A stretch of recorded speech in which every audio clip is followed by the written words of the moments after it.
कर्मावधि तेजस्विनावधीतमस्तु मा विद्विषावधि। ओम शांति शांति शांति। तो एक भी आई रेड कि मंगलाचरण 3 तरीके के। हाँ, वो ड्रामेटर्जी में होता है, संस्कृत लिटरेचर में ड्रामा में खास कर ये बताया कि 3 तरह का होता है। अच्छा, तो मैम एक one thing I want to raise, जैसे गायत्री मंत्र हो गया, जैसे ओम त्र्यंबकम वाला हो गया, महामृत्युंजय मंत्र हुआ, जैसे कुछ कुछ कॉमन मंत्रास हैं जो which we can chant every day and they are beneficial.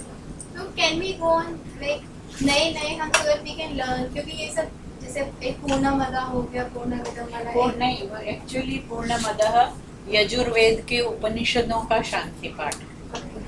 हर उपनिषद का शांति पाठ आप देखेंगे अलग अलग होगा। पूर्णमदः वाला यजुर्वेद के उपनिषदों का, तो इस तरह से फिक्स है। लेकिन आप आजकल तो ऐसा हम लोग कुछ मानते नहीं है, किसी भी जो आपको भाव अच्छा लगे वो आप कर सकते हैं। वो जो 3 तरह के वो हैं मंगलाचरण। ये क्या हो गया इसमें है जी, ये पंखा इधर मैप से उधर कर दूंगी, उस साइड लगा दीजिए। कौन सी वाली? इधर तो एसी है। वो किताब कहाँ गई? शिवानंद जी वाली बेटा वो देना, उधर ही पड़ी। ये रही। अभी जो आपने पढ़े हैं पहले 4, उनमें से कुछ पूछना हो तो बताइए। ईशावास्योपनिषद के जो 4 आप पढ़ चुके हैं, पहले तो ये बताइए जो पहला ही शब्द है ईशावास्यम कैसे बना है? नहीं पता? अभी बताती हूँ। 2 तरह से हम इसको स्प्लिट कर सकते हैं। ये चलेगा? ईशावास्यम,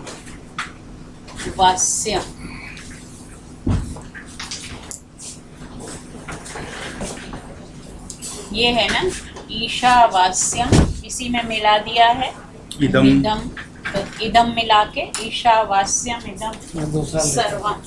दूसरा ले ईशावास्यम इदम सर्वम।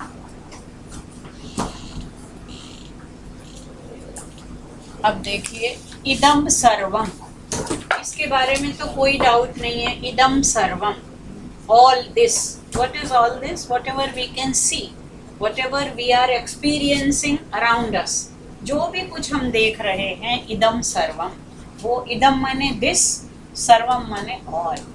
This all is, इसको आप 2 तरह से स्प्लिट कर सकते हैं। तो जैसे लिखा हुआ है ईशा, ईश शब्द है, ईश हलंत, और उसका तृतीय एक वचन होगा ईशा, ईश्वर के द्वारा। ईश्वर के द्वारा वास्यम, वासित है, परवेडेड बाय द डिवाइन। वास्यम pervaded by Isha, the Lord, the God, the divine. ईश्वर के द्वारा व्याप्त है इदम सर्वम। ये सब कुछ जो है ये ईश्वर के द्वारा, ईश्वरीय चेतना के द्वारा व्याप्त है। ठीक है। दूसरा इसका जो स्प्लिटिंग है वो करते हैं ईश, इसमें हलंत नहीं है, ईश आवास्यम।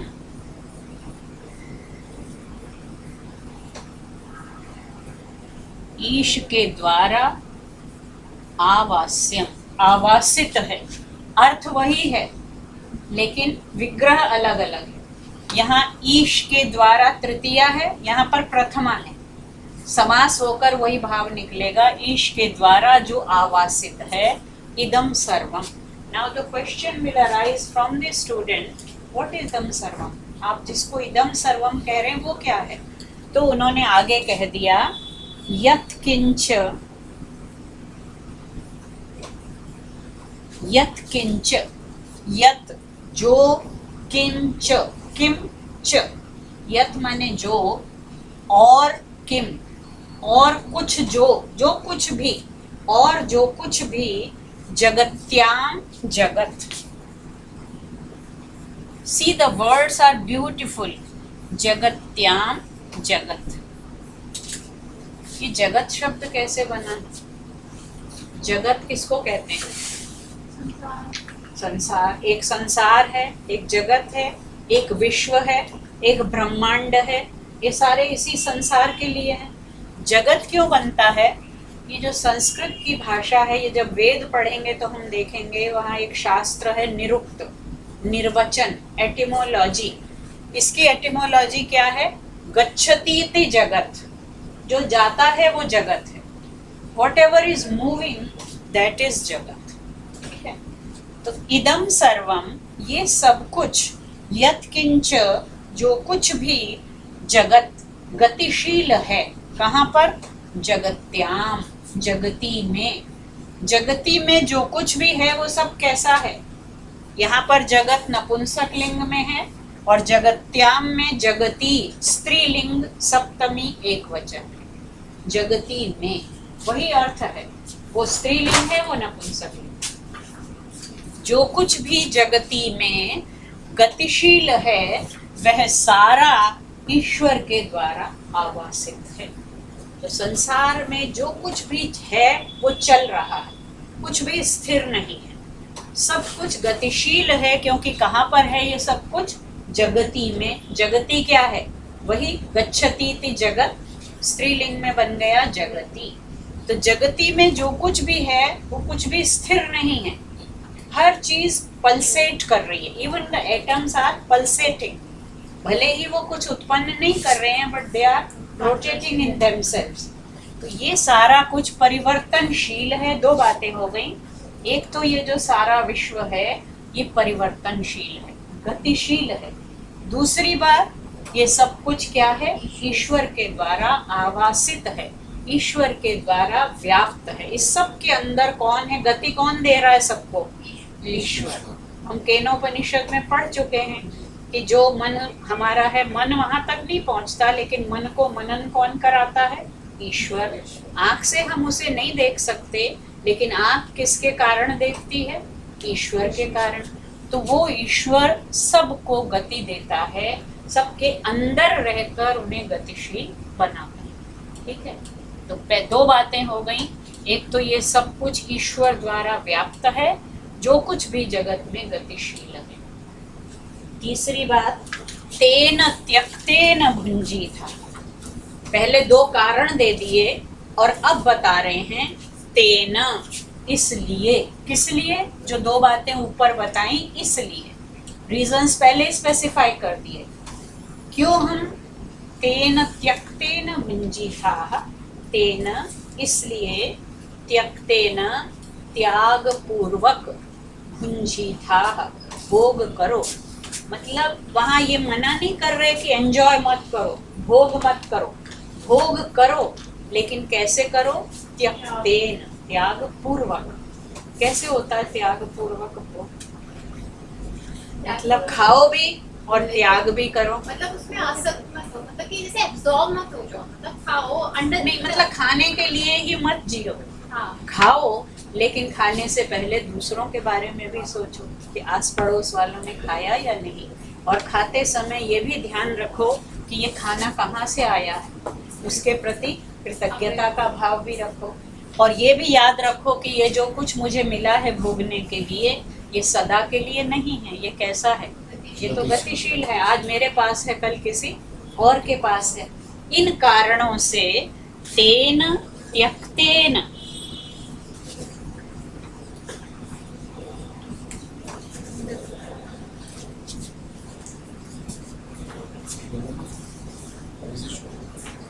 भुंजी था। तेन इसलिए, देयरफॉर, भुंजी था, एंजॉय, इंडल्ज, बट हाउ? त्यक्तेन, not getting attached to it, but through मतलब ऐसा उसमें डिटैच होकर के उसका भोग।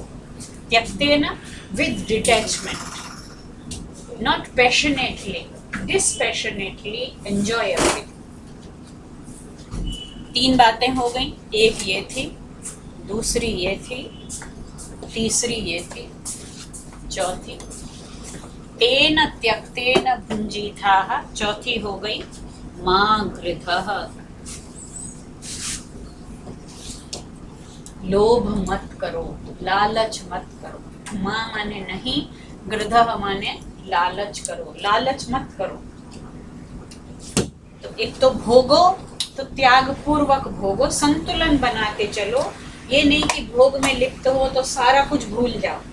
जो केनोपनिषद में बताया कि इंद्रियों के भोग में यदि लीन हो जाएंगे तो क्या होगा।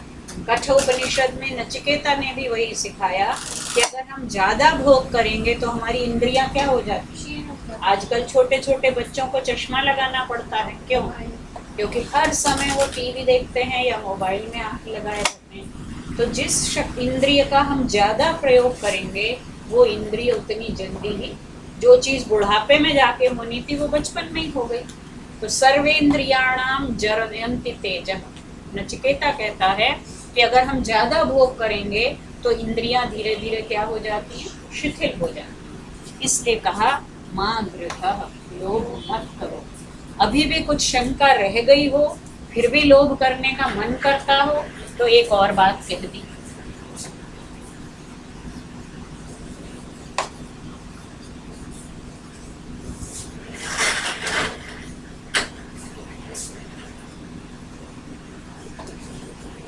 पांचवी बात पूछी, कस्य स्विद् धनम, ये धन किसका है? किसी का है धन? किसी को देखा है आपने जो शुरू से लेके अंत तक धनवान ही रहे और अपना धन साथ ही लेकर जाए? कोई है? कोई नहीं। बड़े बड़े रावण जैसे, सिकंदर महान जैसे, ये सब आपने सुना है कि खाली हाथ आते हैं और खाली हाथ ही। सिकंदर के बारे में तो कहा ही जाता, उसने बोला था कि जब मैं मरूं तो मेरे दोनों हाथ बाहर निकाल देना। क्यों? ताकि लोगों को पता चले कि खाली हाथ जाना पड़ता है। सारी विश्व को मैंने जीत लिया लेकिन मैं अपने साथ कुछ नहीं ले जा पाया। तो इसलिए हमें महात्मा गांधी ने कहा था कि अगर हमारा पूरा साहित्य खो जाए भारत का और ईशोपनिषद का ये पहला मंत्र अगर बच जाए तो भारतीय संस्कृति बची रहे। पूरी गीता जो है मानो इसी मंत्र की व्याख्या है। गीता क्या सिखाती है? कर्म करो लेकिन उसमें आसक्त मत हो। माँ गृधः, आसक्त मत हो, लोभ मत करो। क्यों? क्योंकि धन, अगर ये बात दुर्योधन को समझ आ जाती तो होता ही, लेकिन दुर्योधन को समझ आ गई थी। वो खुद कहता है महाभारत में, जानामि धर्मम न च मे प्रवृत्ति, जानाम्य अधर्मम न च मे निवृत्ति। जब कृष्ण उसे समझाने जाते हैं, अभी तो कृष्ण का जन्मदिन है कल, तो उनका संदेश भी यही था कि युद्ध को छोड़ो। लोग कहते हैं गीता युद्ध सिखाती है। कृष्ण ने पूरी कोशिश की कि युद्ध न हो, और जब वो दूत बनकर गए तो दुर्योधन ने कहा मुझे मत समझा, मुझे पता है कि क्या धर्म है और क्या अधर्म है, लेकिन धर्म में मेरी प्रवृत्ति होती नहीं, अधर्म से मेरी निवृत्ति नहीं होती। मैं जानता हूँ कि ये धर्म है लेकिन मैं इधर जाने का मेरा मन ही नहीं होता। मुझे पता है कि इधर अधर्म है लेकिन मेरी निवृत्ति नहीं होती, क्योंकि मेरे अंदर जो कोई बैठा हुआ है वो जिधर मुझे ले जाता मैं तो उधर ही जाता। तो ये विवेकी व्यक्ति का काम नहीं। गीता क्या सिखाती है? विवेक पूर्वक शुभ और अशुभ का निर्णय किसको करना है? हमें करना है। वही उपनिषद हमें उद्बोधन दे रहे हैं कि ये सारा कुछ जो कुछ भी है ये ईश्वर के द्वारा आवासित है। अगर ये भावना, पहली वाली बात सबसे मुश्किल है, इसको हम पढ़ रहे हैं वो तो ठीक है, लेकिन इसको जीवन में अपनाना कितना कठिन है। जो कुछ भी है वो ईश्वर के द्वारा आवासित है। अगर ये बात, ये सूत्र जीवन में उतर जाए तो कोई पाप ही ना करे, क्योंकि प्रत्येक वस्तु, प्रत्येक कण में, हम कहते हैं कण कण में ईश्वर का वास है, ईश्वर अंतर्यामी है। हाँ, लेकिन इसने कहा मानते नहीं। मानेंगे कैसे? क्योंकि जानते नहीं। तो कम से कम आप जान रहे हो कि ईशावास्योपनिषद, कलकत्ता में एक पंडित जी थे, उन्होंने अपने घर का नाम ही ईशावास्यम रखा, पंडित उमाकांत उपाध्याय। तो जब उनको चिट्ठी लिखते थे पते में ईशावास्यम, ईश के द्वारा आवासित है इदम सर्वम, ये सब। क्या सब? जगत्याम जगत, जगती में जो कुछ भी है, यत किंच, जो कुछ भी इस जगती में है, वो कैसा है? जगती में है वो गतिशील है, क्योंकि है कहाँ पर? गतिशील में। तो प्रत्येक वस्तु गतिशील है। अब प्रश्न उठेगा गतिशील कैसे हो गई? मैटर कैसे अपने आप मोशन में आ जाएगा? मैटर तो स्टैटिक है। उसका जवाब पहले ही दे दिया कि इंडियन थॉट के अनुसार even matter is pulsating, it's not motionless. Why? Because intrinsically matter is pervaded by the conscious spirit. ईश जो है वो कॉन्शियसनेस है। प्रत्येक वस्तु में चेतना का वास है, इसलिए तेना। अब ये उसका जो दो रीजन दिए ये उसका रिजल्ट है। अब लॉजिक दे रहे हैं इसलिए। क्यों? क्योंकि सब कुछ परिवर्तनशील है, कुछ भी सदा रहेगा नहीं। इसलिए अगर तुम उसमें लालच करोगे, उसमें आसक्त होगे, तो भी तुम्हें छोड़ना ही पड़ेगा। इससे अच्छा है कि त्याग पूर्वक भोग करो। भोग करो, भोग का निषेध नहीं है। त्याग पूर्वक भोग कैसे होता है? जितना पानी चाहिए लीजिए नहाने के लिए, लेकिन उस पानी को स्टोर मत कीजिए, वेस्ट मत कीजिए। हम क्या करते हैं? शावर चला जो भी चीज राशन हो जाएगा किसी चीज की, हमें पता चल जाए कि चावल की, चीनी की कमी होने वाली, सब लोग अपने घर में क्या करेंगे? स्टोर कर चाहे चीनी और चावल भरनी शुरू कर देंगे। किसी जानवर, किसी पक्षी को आपने देखा है? वो आते हैं, जितना खाना खाना खाया और गए। और हम इंसान क्या करते हैं? महीने भर का खाना, साल भर का खाना, जो कुछ अपनी अगली पीढ़ियों तक के लिए हमें सब चीज बचा बचा कर रखनी है। लेकिन उपनिषद कहते हैं तेन त्यक्तेन भुज्येत।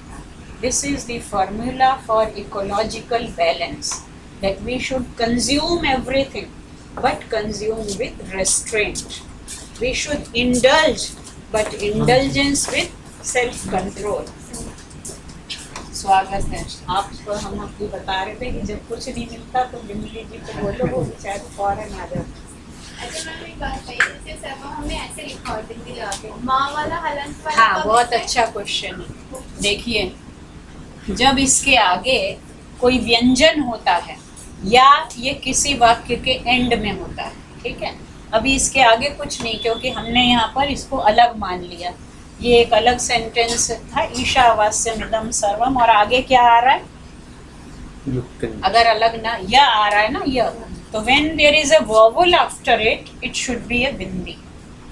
Sorry, when there is a consonant after it, जैसे यह है, जब व्यंजन होगा तो अनुस्वार लगाएंगे, और आगे अगर स्वर वो आ जाएगा कोई स्वर, त्वमेव सर्वम मम देव, देव वाला बोलिए, त्वमेव माता च पिता त्वमेव। त्वमेव क्यों हो गया? क्योंकि त्वम एव, म के बाद स्वर है। जब स्वर होता है, जैसे ये म, इसके आगे अगर कोई भी स्वर है, ठीक है, और जब म के आगे कोई हल है या व्यंजन है, तो ये क्या बन जाएगा? ये विभक्ति है।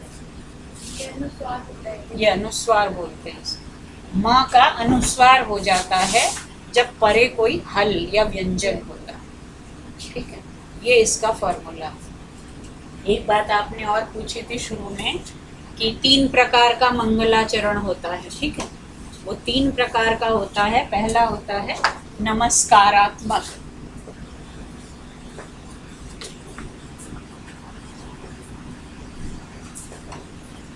पहला मंगलाचरण नमस्कारात्मक।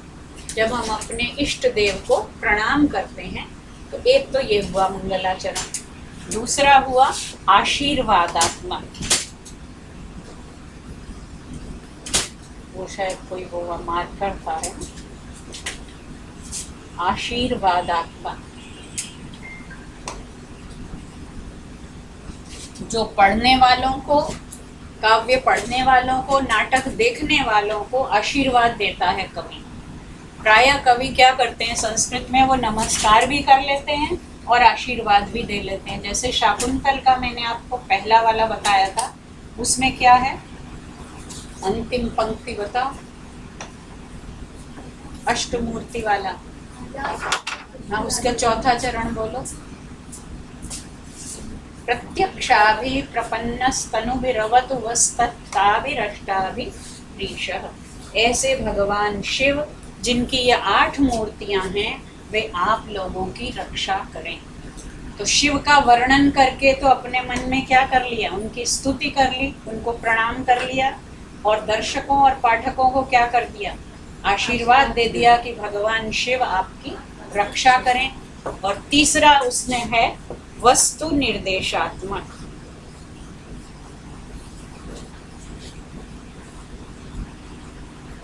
जब आप पढ़ेंगे शाकुंतल तब देखेंगे, उस दिन कुछ संकेत भी किया था हमने कि उसमें कहानी के बारे में, वस्तु माने कथा वस्तु, स्टोरी, उसका संकेत भी कर दिया, उसका निर्देश भी कर दिया। तीनों एक्सक्लूसिव भी हो सकते हैं और तीनों इंक्लूसिव भी, मतलब अलग अलग रूप में भी। कोई केवल नमस्कारात्मक मंगलाचरण हो सकता है, कोई केवल आशीर्वादात्मक हो सकता है, और कोई केवल वस्तु निर्देशात्मक। लेकिन शाकुंतल का ये जो मंगलाचरण है, और जब नाटक में मंगलाचरण होता है उसको नंदी कहते हैं। नंदी संस्कृत नाटक का जो मंगलाचरण होता है उसमें तीनों ही प्रकार हैं। Invocation to the divine, invocation to Lord Shiva is there, benediction for the readers or viewers is there, and the story is also suggested through the very first verse. ठीक है? And this Vastu Nirdeशात्मक is a kind of a preface. Not preface. Preface is very clear. This is suggestive. This suggests that whatever is going to be held in this particular play or story or poem, only an indication or suggestion. क्योंकि संस्कृत में क्या माना जाता है, अगर direct हम कुछ भी कह देते हैं वो ज़्यादा अच्छा नहीं माना जाए। जो कुछ इम्प्लाइड होता है, जितना इम्प्लाइड होगा उतना अच्छा, मतलब कहा जाए इतना कण भर और समझा जाए मन भर। नहीं, बुद्धिजीवी नहीं, संस्कृत पोइट्री की, क्योंकि संस्कृत इज अ लैंग्वेज जिसको हम कहते हैं, इसमें दोनों ही विशेषताएं हैं। ये समास प्रधान है, बहुत सारी चीज़ों को समास के द्वारा क्या कर लेते हैं। अब हिंदी में आप वाक्य बोलिए, मैं पुस्तक पढ़ना चाहता हूँ, ठीक है, कितने शब्द हो गए, मैं पुस्तक पढ़ना चाहता हूँ, हाँ ठीक है। और संस्कृत में केवल क्या होगा, पिपठिष्यामि, हालांकि पुस्तक तो नहीं आएगा उसमें, पिपठिष्यामि, उसमें मैं भी आ गया, पढ़ना भी आ गया, चाहता भी आ गया, और हूँ भी आ गया, चारों एक ही पद में आ गए। जबकि अभी इसमें समास नहीं है, ये तो धातु का रूप है। समास के द्वारा बहुत सारे वाक्यों को, अगर आप बाण भट्ट की कादम्बरी पढ़ेंगे, 25-25, 30 पृष्ठ तक एक ही वाक्य चलता रहता है। तो इतनी सी चीज़ का पहाड़ तिल का ताड़ भी बनाया जा सकता है, और इतनी बड़ी बात को केवल ऐसे भी कहा जा सकता है। जैसे कालिदास की ये खासियत मानी जाती है कि वो कम शब्दों का प्रयोग करते हैं और बहुत सारे भाव उसमें भर देते हैं। गागर में सागर भर देना उसको कहते हैं। जब दुष्यंत शकुंतला को देखता है और उसकी सखियां भी साथ में हैं, तो अगर आज की फिल्में भी होती हैं तो क्या करते हैं, जब हीरो, आजकल तो खैर बिल्कुल ही नीचे स्तर आ गया है, लेकिन जो रोमांटिक एज थी पोइट्री की, तो उसमें जब हीरो हीरोइन को देखता है तो वो अपना भावों का वर्णन करता है। खूब लंबे लंबे गीत, तो गाने तो जरूर भर दिए जाते, गाना डांस। लेकिन कालिदास का नायक दुष्यंत, इसलिए नायक भी साधारण व्यक्ति होते ही नहीं है संस्कृत में, वो धीरोदात्त होते हैं। मतलब या तो कोई राजा होगा बड़ा, प्रायः तो राजा ही होता है, ख्यात वृत्त कोई नायक होना चाहिए। तो उसका जो चरित्र है, उसकी जो विशेषताएं हैं, वो ऐसी होनी चाहिए कि लोग देखें तो उससे कुछ सीखें। तो वो केवल एक शब्द बोलता है, जब मतलब उसको कहीं पर झलक दिखाई देती है तो वो कहता है लब्धम नेत्र निर्वाणम। यही है ना, कि मेरी आँखों ने निर्वाण पा लिया। कुछ नहीं बताया किसको देखा, क्या हो गया, नेत्र निर्वाणम लब्धम। अब इससे समझने वाले क्या समझे, आनंद की कोई चरम सीमा यदि हो सकती, निर्वाण क्या है, निर्वाण है मोक्ष, जो चरम प्राप्तव्य है, उससे बढ़कर कुछ नहीं है। और नेत्रों का निर्वाण पा लिया, मतलब कि जो कुछ आंखें देखना चाहती थी वो मैंने देख लिया, कहना यही। तो इसको बहुत अच्छा कालिदास की व्यंजना का उदाहरण माना जाता है कि वो जो कहना चाह रहे हैं इससे बेहतर शब्दों में नहीं कहा जाता। अगर वो 4 श्लोक भी लिख देते तो शायद इतनी बड़ी बात न कही जाती जो उन्होंने 2 शब्दों में कह दी। तो इसलिए संस्कृत के कवि सजेशन जिसको कहते हैं, इम्प्लीकेशन, व्यंजना उसको हम कहते हैं, वो पोइट्री का प्राण मानी गई है। जितना कम कहा जाए और अधिक समझा जाए वो कविता ज़्यादा अच्छी होती है। गज़ल में और उसमें भी क्या होता है, कौन सी ज़्यादा दिल को छूती है?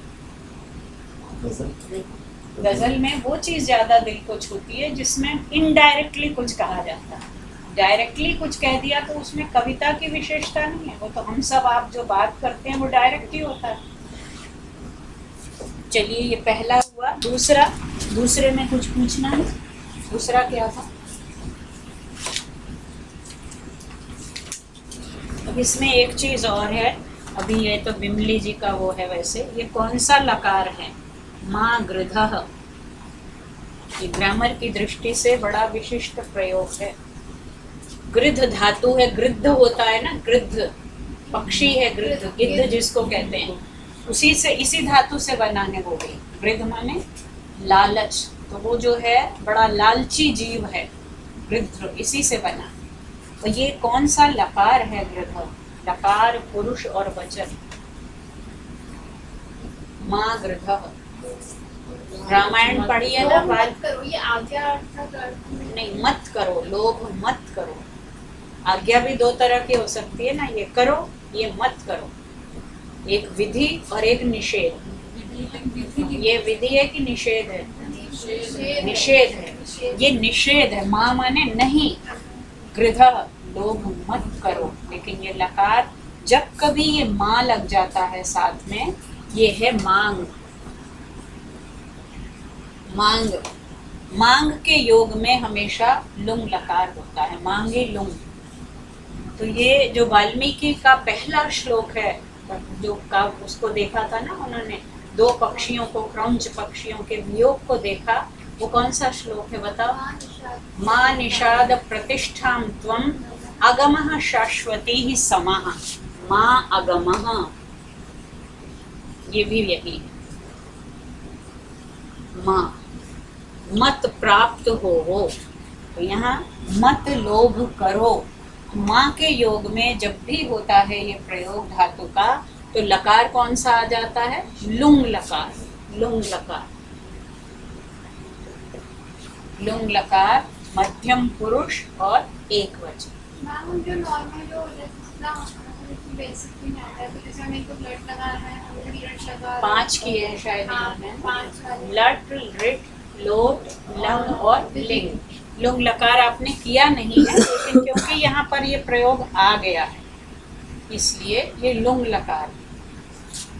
ये उपनिषद में, वैदिक भाषा में भी है, और यहाँ वाल्मीकि के पहले श्लोक में भी इसी का प्रयोग हुआ है, क्योंकि वाल्मीकि की भाषा पर तो वैदिक व्याकरण का, वैदिक संस्कृति का बहुत प्रभाव है। पहला काव्य है वो संस्कृत का, आदि काव्य कहते हैं उसको। अब दूसरा मंत्र बताइए, उसमें कुछ जो 4 आपने पढ़े हैं उनमें से जो भी कुछ पूछना है बताइए। मैम इसलिए इधर से दवाई नहीं करेंगे, ये जो है ये वेद की एक ध्वनि होती है। ये जो है क्या, आप कैसे बनाते हैं इसको? ये ऐसे है, वंग बोलते हैं इसको, वो भी वंग। लेकिन केवल यजुर्वेद की माध्यन्दिन शाखा में ही ये प्रयोग की जाती है। ये तो यजुर्वेद की भाषा के उच्चारण में प्रातिशाख्य जो लिखे गए हैं वेदों की शाखाओं के अनुसार, ये यजुर्वेद में ध्वनि आती है। अनुस्वार का फिर ये उच्चारण कहीं कहीं पर हो जाता है वंग। शुक्ल यजुर्वेद की माध्यन्दिन शाखा में ऐसी एक और ध्वनि थी वेद में, वो भी आजकल प्रयोग नहीं की जाती है। वो पहला ही मंत्र जो है ऋग्वेद का, अग्निमीड़े पुरोहितम। अब ये न ड है न ल है, मीड़े, अब ये ध्वनि नहीं है आजकल। अग्निमीड़े पुरोहितम।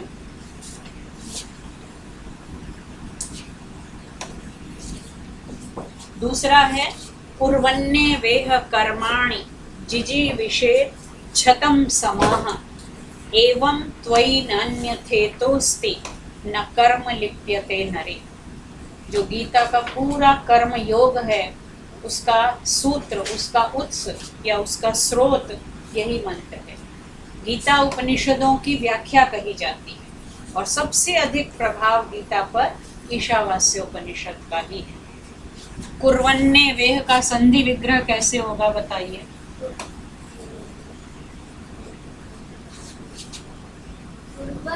हाँ हाँ, करो आके, कौन करेगा? करो।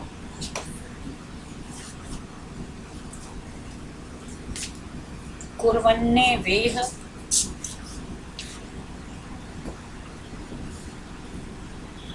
हाँ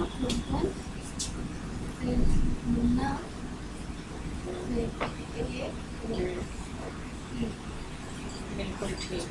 ये जो न है ये कहाँ से आ गया? नहीं, ये तो है, आया कहाँ से? याद है कुछ? नहीं, इसको भूल जाओ। आज संधि पढ़ाते हो जी हाँ, उसमें डबल ना कहाँ होता है बताओ? सन्नच्युतः, सन्नच्युतः, याद है? देखना जाके लघु सिद्धांत कौमुदी में जो हल संधि में, ठीक है? ये है कुर्वन, इसको तो अभी आप भूल जाइए, इसका कोई अर्थ नहीं है। ये तो यहाँ डुप्लीकेशन हुआ है ड्यू टू सम प्रोनाउंसिएशंस के। कुर्वन एव इह, कुर्वन करते हुए, कुर्वन क्री धातु है और क्षत्रि प्रत्यय है। क्या बन जाता है? कुर्वत। क्षत्रि प्रत्यय प्रेजेंट कंटिन्यूअस टेंस के लिए है, करते हुए। कुर्वत बनता है, पुल्लिंग में उसका रूप बनेगा तो कुर्वन, कुर्वन्तौ, कुर्वन्तः, प्रथमा एक वचन में है। करते हुए, एव, एव माने ही। एव क्या है? एक संज्ञा है, क्या है? सर्वनाम है, क्या है? अव्यय। एव एक अव्यय है, इसका अर्थ क्या है? ही। करते हुए ही, इह, इह माने यहाँ पर, इस जन्म में, इस लोक में क्या करते हुए? कर्माणि, कर्मों को, कर्मों को करते हुए ही जिजीविषेत्,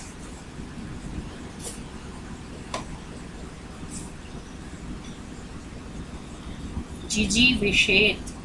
अभी जैसे मैंने बताया था पिपठिशामि, वैसा ही ये प्रयोग है। जिजीविषेत्, जीने की इच्छा करनी चाहिए। क्या करना चाहिए? कर्माणि कुर्वन् एव, कर्मों को करते हुए ही, इह, इस लोक में, इस जीवन में, जिजीविषेत्, जीने की इच्छा करनी चाहिए। एक दूसरा दोहा आपने सुना होगा ना, अजगर करे न चाकरी, पंछी करे न काम, दास मनुका कह गए सबके दाता राम। वो फिलॉसफी और ये फिलॉसफी एक ही। वो तो कह रहे कुछ मत करो, जो भी होगा मिल जाएगा खाने को। यहाँ क्या बताया जा रहा है? कर्म करते हुए ही इस लोक में जीने की इच्छा करनी चाहिए। ये इच्छा करनी चाहिए कि हम 100 साल तक, अभी आगे आ रहा है शतम समाह, शतम माने 100, समाह माने वर्षों तक।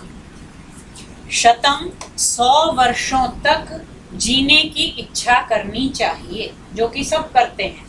100 वर्ष तक जीने की इच्छा तो सब करते हैं, लेकिन क्या नहीं करते? कर्म करते हुए जीने की इच्छा नहीं करते। सब क्या चाहते हैं? कि आराम से जिंदगी कट जाए। लेकिन वेद क्या, ये क्योंकि ये जो उपनिषद है, ईशावास्योपनिषद, आपको पता है ये संहितोपनिषद है। ये यजुर्वेद का 40वां अध्याय भी है, इसी का नाम ईशावास्योपनिषद है। शुक्ल यजुर्वेद की माध्यन्दिन शाखा का 40वां अध्याय है। ये वेद भी है और उपनिषद भी है, इसलिए इसका नाम संहितोपनिषद है। तो वो क्या उपदेश दे रहा है कि 100 वर्ष तक कर्म करते हुए ही जीने की इच्छा करनी चाहिए। गीता क्या शिक्षा दे रही है? नियतम कुरु कर्म त्वम, हमेशा नियत रूप से कर्म करते रहो। कर्म करने से क्या होगा? अगली पंक्ति में उसका भी उन्होंने निराकरण कर दिया। क्यों कर्म करते हुए 100 वर्ष तक जीने की इच्छा करनी चाहिए? एवं, ऐसा करने पर, एवं त्वयि, त्वयि का रूप बताइए। ये तो आपने पढ़ा हुआ है जिन लोगों ने फर्स्ट सेमेस्टर किया। कौन सा शब्द है, कौन सी विभक्ति है? हाँ, बहुत अच्छा। शब्द कौन सा है? युष्मद शब्द है। ये रूप तो आपको आने ही चाहिए हमेशा, युष्मद और अस्मद। तो युष्मद का ये सप्तमी एक वचन है। एवं, ऐसा करने पर, कैसा करने पर? कर्म करते हुए ही जीने पर तुम्हारे अंदर नान्यथा, नान्यथेतोस्ति, इसका भी संधि विग्रह करिए। नान्यथेतोस्ति, न अन्य, न अन्य, देखो, न अन्य, अन्य, आगे न, अन्यत, हाँ, अन्यथा, ठीक, आगे न अन्यथा, एतः अस्ति, इतः, इतः, इतः अस्ति, ठीक।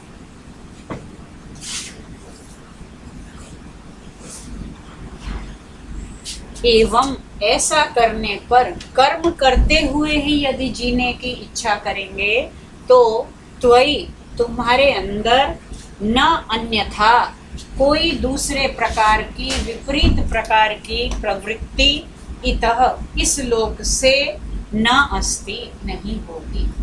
कैसी विपरीत प्रवृत्ति नहीं होगी? उसको भी स्पष्ट कर दिया। न कर्म लिप्यते नरे,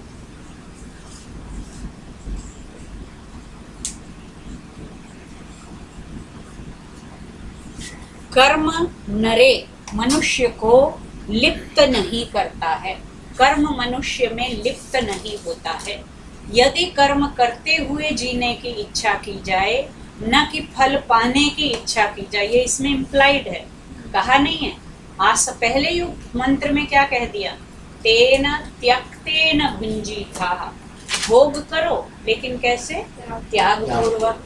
कर्म करो लेकिन किसके पूर्वक? फलासक्ति त्याग पूर्वक। भोग करो त्याग पूर्वक, कर्म करो अनासक्ति पूर्वक। कर्म में आसक्त नहीं होना है। ऐसा करने से कर्म मनुष्य में लिप्त नहीं होता है। ये वही गीता का जो गीता- कर्मण्येव अधिकारस्ते गीता, मा पूरी फलेषु। गीता इसकी व्याख्या है। तो इस दूसरे मंत्र की और पहले मंत्र की व्याख्या ही पूरी गीता में। ये निष्काम कर्म योग की व्याख्या यहाँ से, ये मूल है और वो व्याख्या है। और पहला जो मंत्र हमने पढ़ा, पहला क्या था? ईशावास्यम इदम सर्वम। तो ईश्वर है, और वो है तो कैसा है? सर्वव्यापी है। संसार कैसा है? संसार गतिशील है, और जो भी भोग निषिद्ध नहीं है, भोग करो लेकिन कैसे करो? त्याग पूर्वक करो। लोभ मत करो, क्योंकि धन किसका है? अर्थात किसी का भी। जो शुकनासोपदेश, अगर आपने वो लक्ष्मी वर्णन पढ़ा होगा कि लक्ष्मी तो किसी की भी नहीं है, वो आज इसके पास, कल उसके पास, और जिसके पास होती है वो समझता है अब मेरे अधीन है, लेकिन अगले ही क्षण वो कहीं और पहुंच जाती है। परिचय की रक्षा नहीं करती, फिर ये परवाह नहीं करती कि इसके पास तो मैं 50 साल से थी, वो बिल्कुल भूल जाती है। तो धन किसी का नहीं है, इसलिए आसक्त नहीं होना है, लोभ नहीं करना है। लेकिन जो गीता ने दूसरी बात कही, एवं, वो याद कीजिए, कर्मण्येवाधिकारस्ते मा फलेषु कदाचन, माँ कर्म फल हेतुर्भु।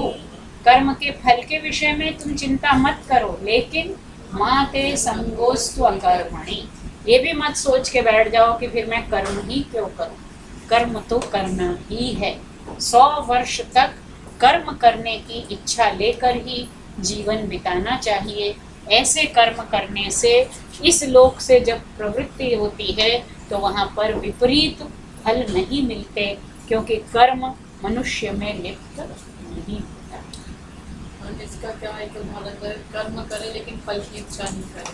कर्म करे फल, जैसे खिलाड़ी का उदाहरण सबसे प्रसिद्ध दिया जाता है।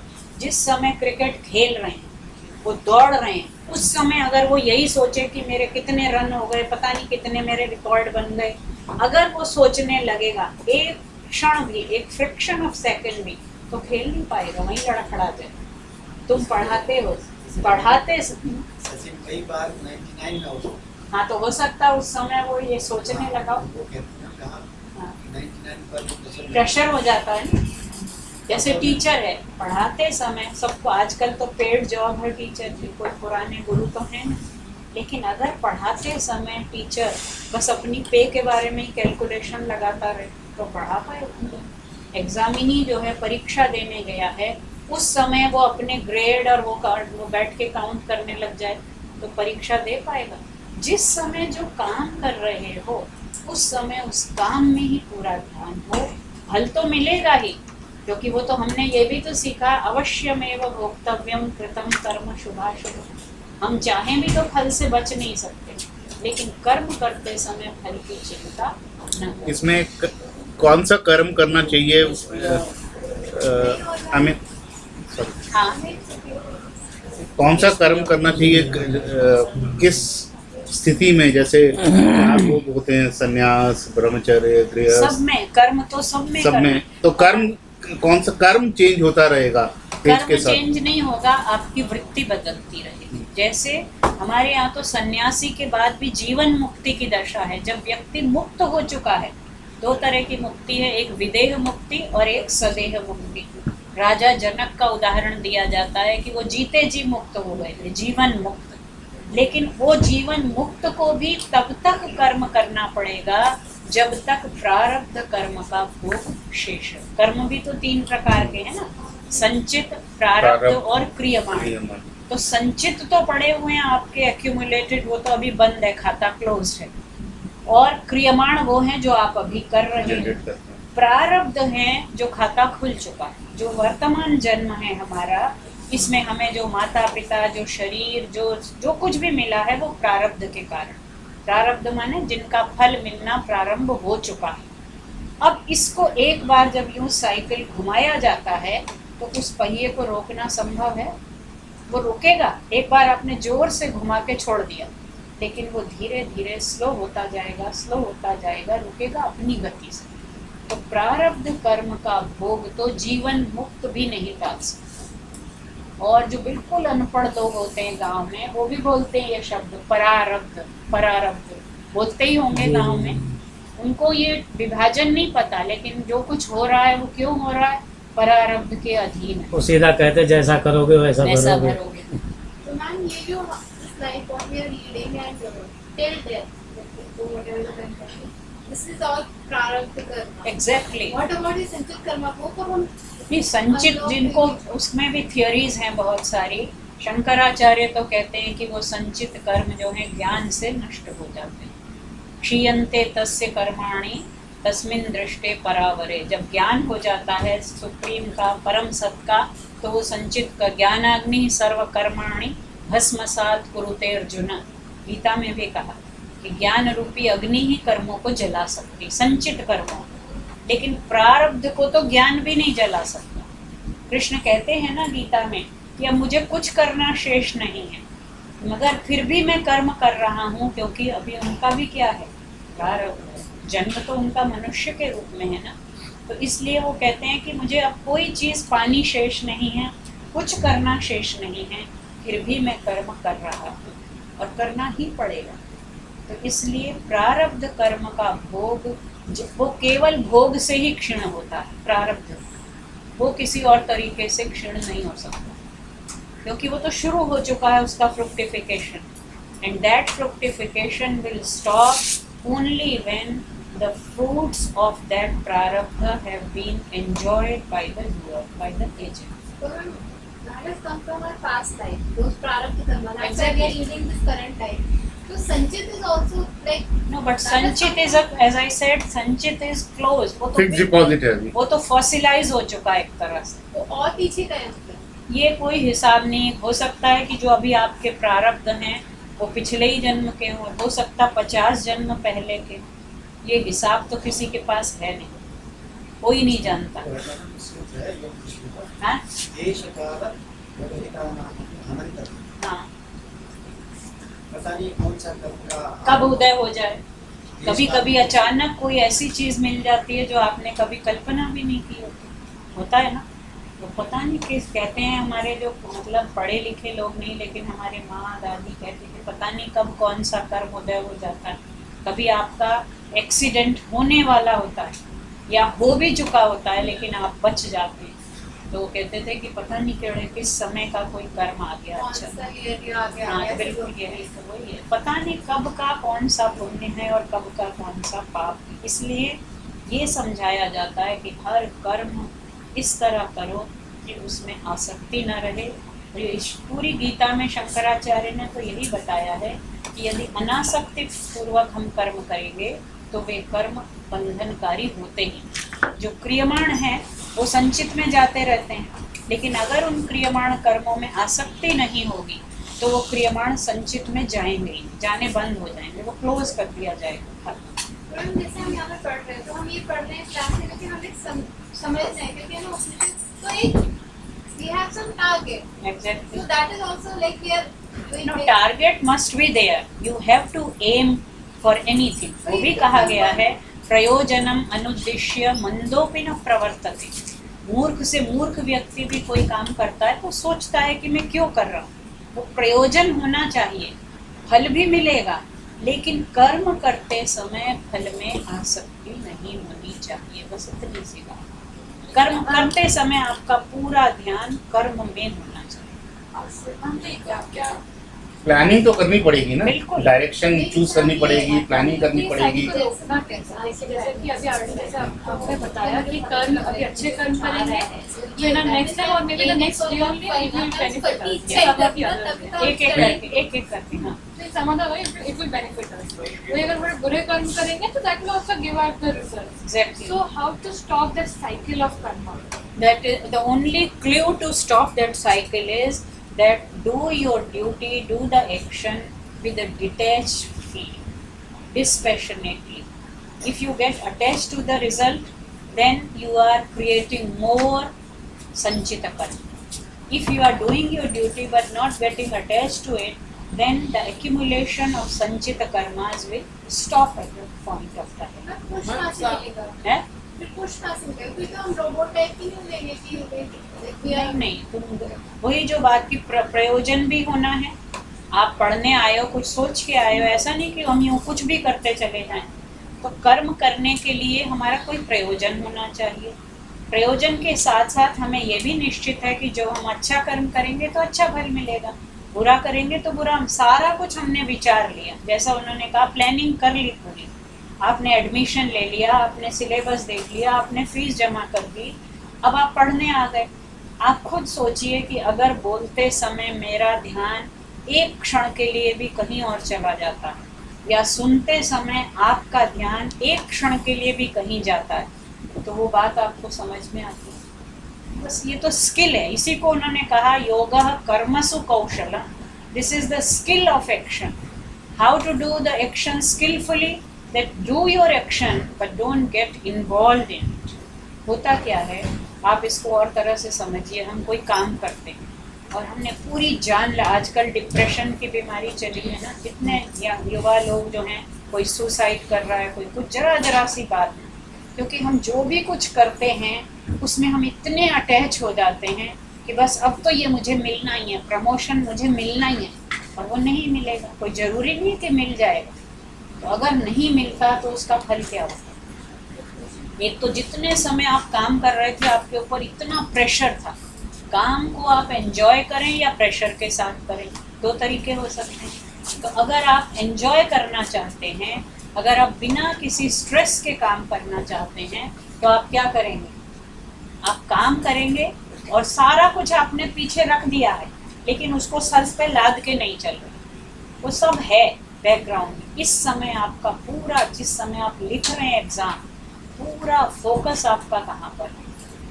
अभी कल एक जैन मुनि की वो अखबार में सूचना आई थी, 17 साल का है, शतावधानी, अष्टावधानी, दशावधानी तो मैंने देखे हैं, आंध्र में है एक दो, कि वो एक साथ 8-8, 10-10 चीज़ों पर ध्यान लगाते हैं।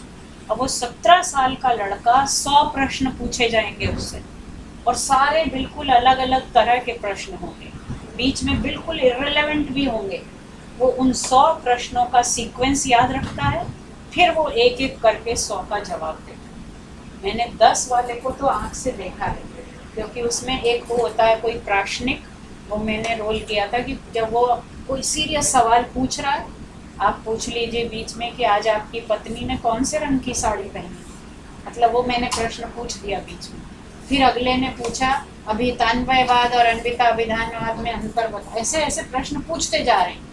तो 10 का मतलब डेमोन्स्ट्रेशन मैंने देखा था। वो गणेश जी हैं वो भी शतावधानी, लेकिन 10 किया था उन्होंने, ग्रुप में घिरे हुए हैं। फिर वो एक एक करके किसने कौन सा सवाल पूछा था, उसी क्रम में वो जवाब देते हैं। अब वो लड़का तो 17 साल का 100 सवाल ऐसे सुनेगा और उन 100 का उसी सीक्वेंस में जवाब देगा। हम कर सकते हैं ऐसा? हाँ, वो जो गणेश जी हैं। नहीं, ये तो फोटो भी आई थी कल टाइम्स ऑफ इंडिया में, जैन मॉन्क बन गया। मैं ये कहना चाहती हूँ उसके मन में कितनी कैपेसिटी का, हम तो 1 मिनट में, आजकल तो बच्चा देख लो या बूढ़ा देख लो, एक बात भी याद नहीं रहती, कहाँ चीज़ रखी थी किसी को कुछ याद नहीं।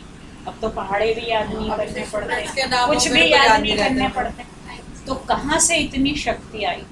क्योंकि जितना आप अनावश्यक चीज़ों पर कर्म करते समय कर्म में ध्यान लगाना और फल की चिंता न करना, ये आपकी स्किल को एनहांस करने का तरीका, आपकी कंसंट्रेशन स्किल बढ़ाने का तरीका है कि आप बिना प्रेशर के स्ट्रेस फ्री होकर पूरी तरह से उसमें कर्म में ही लीन हो। जितने साइंटिस्ट हैं वो क्या हैं? वो सब योगी हैं, क्योंकि उस समय उनका ध्यान इधर। हमारा क्या होता है, हम पढ़ने बैठे, घंटी बजी, एकदम से हम उठ के देखने जाएंगे, उधर गैस में तो नहीं कुछ जल रहा, जलने की स्मेल आ रही है। लेडीज़ तो वैसे ही बहुत अष्टावधानी तो बोलती हैं, एक तरफ दिमाग चलता ही नहीं, मल्टीटास्किंग हमारी हो रहती है। लेकिन मतलब ये है कि हम कभी पूरी तरह से उस कर्म में लीन नहीं होते। तो कर्म योग क्या है, ये क्या बता रहे हैं? न कर्म लिप्यते नरे। पूरी गीता में यही बताया है कि यदि आप कर्म को कर्म की तरह करेंगे, उसी में आनंद लेंगे और फल की चिंता उस समय नहीं करें। ये नहीं कि फल नाम बिल्कुल सोचो ही मत, या मिलेगा ही नहीं, या कुछ भी करने लगो उठा के, ऐसा नहीं है। कर्म इसका अच्छा उदाहरण है, गवर्नमेंट के लेवल पर प्राइवेट स्कीम आता है, अगर वो पब्लिक को पे लाते हैं तो वो निष्काम कर रहा है, इसके संस्कार नहीं करना। अगर वो नेक्स्ट इलेक्शन में इसका जीतने के लिए, हाँ, ये उसका दूसरा एस्पेक्ट है। पहले तो ये एस्पेक्ट तो प्योरली लॉजिकल और टेक्निकल। दूसरा एस्पेक्ट ये है कि जिसमें आपका स्वार्थ जुड़ा होता है, वो कर्म तो बंधन का है। मेरे लिए इसमें क्या है, तो वो तो संचित में चले जाएंगे, वो तो जाएंगे ही जाएंगे, वो तो आपको आगे बढ़ते जाएंगे। तो यदि आप, और आपके हाथ में क्या है, संचित भी आपके हाथ, कुछ नहीं कर सकते, वो तो चला गया स्टोर में। एक बार जो आर्काइव हो जाता है फ़ोन में, उसको कुछ नहीं कर सकते। लेकिन प्रारब्ध जो है उसको भी, अब आप उसको तो भगवान भी कुछ नहीं कर सकता, वो तो आपको भोगना ही पड़ेगा। आपके हाथ में केवल कितना है, क्रियम, बस उतनी फ्रीडम आपके पास है कि जो कर रहे हैं आप, उसमें आप ये करें कि आपके आगामी कर्म बंधन ना उत्पन्न करें। कर्म में ये भी इंक्लूड, हमने जो भी करते सब इंक्लूड होता है, सब कुछ। सो मैम एक डाउट है, अभी फॉर एग्जांपल ठीक है, नोइंगली कोई मिस्टेक करना इज रॉन्ग, अननोइंगली अगर मिस्टेक किया तो वो भी इंक्लूड होगा। मिस्टेक मतलब एनी काइंड ऑफ नहीं, अननोइंगली जो कुछ भी होता है उसका प्रभाव बहुत बहुत कम होता है। मैम जैसे बीच थोड़ा में होता तो है, नहीं होता है, लेकिन उतना वो भयंकर नहीं होता। Intention is more important. कर्म करते हुए भी आपका इंटेंशन अगर स्वार्थ है, सेल्फिश इंटरेस्ट, तब तो वो मतलब बंधन जैसे हम का चल रहे हैं और आगे कोई छोटा सा चींटी आ गई, और हमने जान के उसको दबा दिया, वो तो हमारी इंटेंशन हो गई। और अचानक अगर आपको पता ही नहीं चला कि दब गया तो उसका आपको वो नहीं। इसीलिए न्यायालय में भी इसको होता है। बिल्कुल, हाँ, benefit of doubt, benefit of- हत्या हो गई, हाँ। सारे वो इंटेंशनल था।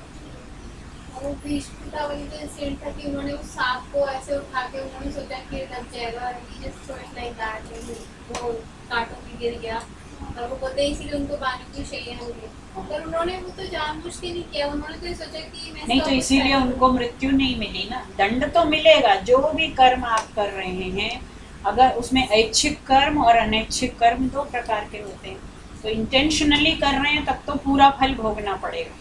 अनइंटेंशनली कर रहे हैं तो हो सकता है उसकी इंटेंसिटी, फ्रूट की डिग्री कम हो, इंटेंसिटी कम हो। लेकिन कोई भी हमारे धर्म में, हिंदू धर्म में कम से कम, दूसरे किसी धर्म में आप कन्फेशन कर लेते हैं आपको मुक्ति मिल जाती है, कहीं कोई माफ़ कर देता है।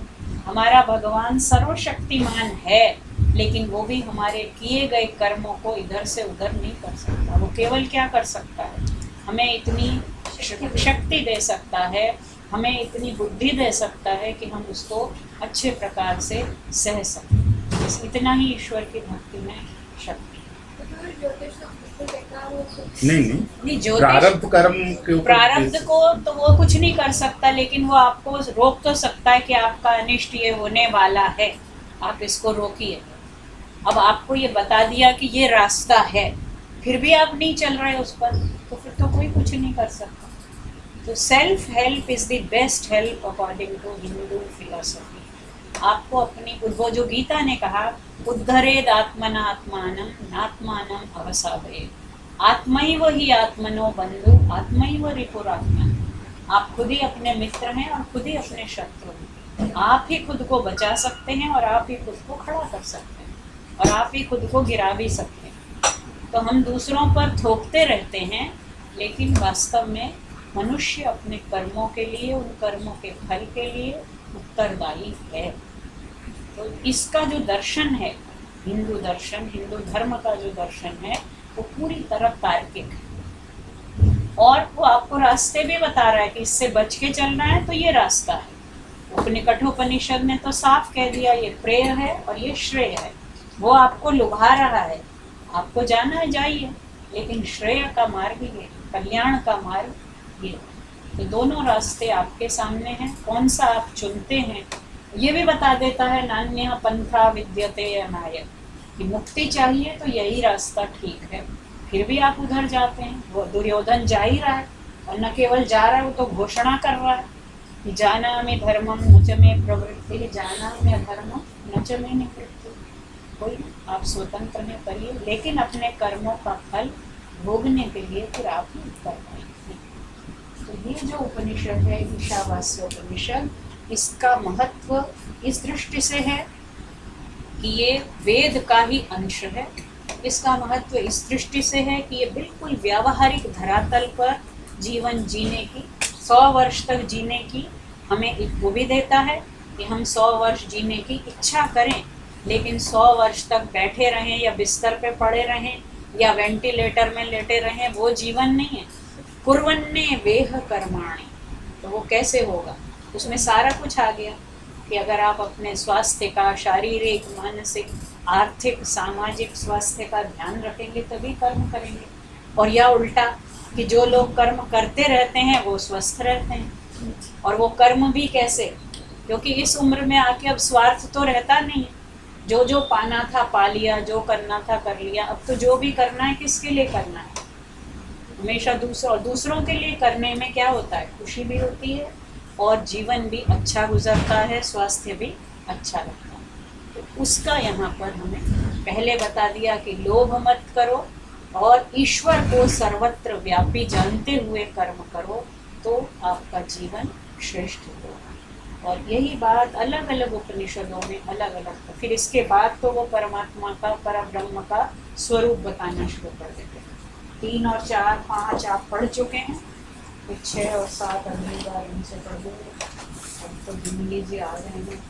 और इसमें कुछ पूछना है, तीसरे में, चौथे में तो पूछना है। संचित कर्म वाला जो हम शंकराचार्य का ज्ञान से ही संचित, वो तो गीता कहती है ज्ञानाग्नि सर्व कर्माणि। पहले ज्ञान, उससे पहले वो भी मुंडक उपनिषद का है क्षीयन्ते तस्य कर्माणि क्षीयन्ते सर्वकर्माणि तस्मिन् दृष्टे परावरे विद्यते हृदय ग्रंथि छिद्यन्ते सर्व संशयाः क्षीयन्ते सर्वकर्माणि मुंडकोपनिषद कर्माणि तस्मिन् दृष्टे हर परावरे। कार्य का एक प्रयोजन होता है, उसके बिना वो तो मतलब कुमारिल भट्ट ने कहा है प्रयोजनम अनुद्दिश्य मंदोपि न प्रवर्तते। लिख देती हूँ। कुमारिल भट्ट जो है वो मीमांसा शास्त्र के आचार्य हैं। वो तो कर्मकांड विद्वान है। देखिए वो वेदांत जो आप पढ़ रहे हैं उपनिषद वेदांत है, ये ज्ञान कांड है, ये उत्तर मीमांसा है। और पूर्व मीमांसा वो ज्ञान को उतना महत्व नहीं देते, वो कर्म को ही महत्व देते हैं। मीमांसा क्या मतलब दर्शन है, हमारे 6 दर्शन हैं, जैसे न्याय, वैशेषिक, सांख्य, योग, मीमांसा और वेदांत। तो ये आपने वेदांत पढ़ा है, ठीक है ना। इसको उत्तर मीमांसा भी कहते हैं, इसको ज्ञान कांड भी कहते हैं।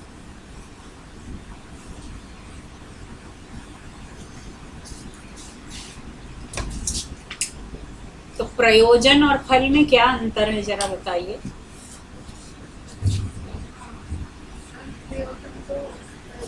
उद्देश्य किसी कार्य को करने का, हाँ। फल